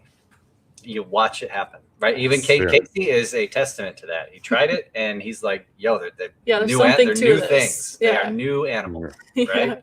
So, yeah, absolutely. And there's a million ways. Yes, we have been saying this for years, ever since I wrote my first care guide like 5 years ago. There's more than one way to do things, and this is just how we do it. Yeah. Yes. Love it. But stop saying to not give them heat lamp bad. Yeah, stop. Just quit that. Stripping them of stimulus. Just quit. You're confused. Like we are confusing people. Yeah. Right. And they don't know. Their intuition tells them one thing, and then the internet tells them another thing, and they're demonized. And just quit it, guys. Jesus, quit doing that. All right, guys. Anything else? You guys go ahead and make your plugs. Brandon, you want to say something? Yep. We got to give the commenters a chance too, but we don't want to keep you guys. You guys can go. Anyway. Me and Jess will stay and talk to them. Make some plugs here real quick. You guys are amazing. And go for it, Brandon. Yeah. So again, Arachnid Rarities. If you're looking for scorpion or some true spiders, I also got centipedes and other random stuff that's not tarantulas. Hit me up. I'm continuing. I know there was a comment about people wanting more scorpion information and stuff, and I realized like it is scarce, and 90% of what I have listed, there's like, nothing on it. Right. And so I'm a very busy person, juggling both, kind of my research and development company aspect of things with venom research, and also, running Arachnid Rarities. So I'm trying to create more scorpion content. My YouTube is Verve Biotech, VERVE Biotech. That's where I'll start to post. I'll start to post more and more deal. But I want to start doing some kind of short videos on just going through genuses or species even, and talk about these things and how, what differences are and how to care for them, just to provide more content for people. So that's something that I'm trying to work towards. Just be patient with me from a time standpoint. I'm trying, but you are a busy man. I also have a family and stuff too. So and you have a family. And you're on the road a lot. So much love, dude. I love what you do. You know that. I think I would like to see more scorpion stuff and venom stuff. I think that's pretty damn cool. So thanks, and I appreciate the opportunity to come on and chat. So. Oh, anytime, dude. Yeah, you know that. We'll talk soon, I imagine. Sounds good. Thanks. All right, buddy. Thank you. Bye. See ya. All right, Casey, let it rip. Yeah. So still Reptile, Instagram and Facebook. We don't post a ton, but we post when it's something fairly important. Our website has kind of a fairly big page about how to get started with applying heat lights to tarantulas. So you can go there if you have questions, and you can contact me directly. I will help you without even selling you something. A plus. Again, this dude is a sweetheart, and I don't think this hobby deserves him. I know I certainly Thank do you. not, but I'm so thankful that he's here. All things ectotherm, I think Solar Reptile needs to be on your radar. And For sure. dude, I mean, Awesome. geez, not enough good Thank things you. to say about this guy and his lovely wife. And Thank you. Thank you. dude, Casey, you're the Edie man. was in the comments Thank you. earlier. I don't Yeah, know I if she's saw her. still in here. there, Yeah. So, Casey, thank you Thank for you weighing much. in, dude. As All right. always, you are a jewel. So, thank you, buddy. Thank you so much. Thank you much. Have a good one, guys. You See too. ya. Bye bye. All right, weirdos. I've been this has watching been a your long comments. 2 hours. Jeez. Edie's here. Hello, hello. There Thank you she for is. joining us. All right, guys. Like I said, I've been watching your comments. We haven't had a chance to really address any comments or questions. Sorry, if you guys guys. have anything you want us to follow up on, please, you're welcome to put them in the chat now. So, you see, we've been having these discussions for 2 hours now. Look, there's a lot to this, you guys, but it's not hard. Like, I think, it's not hard. It just takes a little bit of thought. And what we're trying to say is, like, this whole simplified, stripped down view of things is not accurate. Yeah. It's just not accurate, and it's not fair to the animals. It's not fair to the keepers. Thank you so much. And we have been encouraging this thought process of, like, it's more complicated than just what you're saying. Yeah. Okay. And it's silly. It's outdated. Like we're going back in time to like demonize the use of any heating elements. Guys, I'm gonna be honest. It's just silly. When I watched that video, I was just like, I had to smack myself. I'm like, what are we doing? Where are we at? Okay, and I don't blame him. Okay, I don't. This is not. I understand, because a lot of people have this. And Richard, I'll be honest. We know what it's like to get messages on messages on messages, and I'm sure he does want to just simplify things, and he's just trying to make it easy so that he's not responsible and things are not on his plate. And like we get it. Yeah. But we are here. We've always been here. He knows that. You guys know that. We are here to help. We have been doing this for long enough. We are very confident in the message that we're saying, and we are very confident we can help you. So we're all like, we can be utilized. Yeah. We are a resource. There's more than a million. There's a million ways to do things. Yeah. And it got very frustrating. Yeah. Which came across in our social media posts. Sorry. But I'm sorry. I'm sorry. no. It's okay. Never felt compelled to like delete anything or like edit our comments or anything like that. It's very frustrating. Yeah. But yes, I did see some comments earlier about like there's no reason to like, we should always be looking for more information. The more information you put out, the better. People can seek more information. I agree with that. We can do better together as a hobby. Exactly. There's no reason to be excluding each other, be mentioning the haters, whoever those are. Yeah, pissing off know-it-alls. Like the guys, okay, I don't know who that is or what that is. It doesn't matter, but like there's nobody else talking about this subject, so like I don't really know. Right. And then like if you're going to use science, don't cherry pick, don't contort it and twist it to do less when the science is the opposite. Like just like I apologize for the way I responded to that whole thing, but don't do this. Like this 2026, we all know better. At least you should. Yeah. Like and again, if you don't know something, it's okay. Just say I tell a lot of customers have my phone number. I wish they didn't, but they have my phone number. I give him his phone number. And I'm okay. I have no problem with saying, I don't know. I point you in the right direction. It's okay to say I don't know. Okay. Yeah. And this is true too, for sure. It's not always distorted on purpose. And yes, there is a lot that goes into understanding data. That's totally fine. But I'm gonna hold back my opinion on that just because it's not really relevant to the conversation. But this is true. Yeah. It's not always distorted on purpose. That's totally fine. But yeah, you're right. None of it matters. You're right. But it's open to criticism being posted on a public forum and in our group. So here we are. That's it.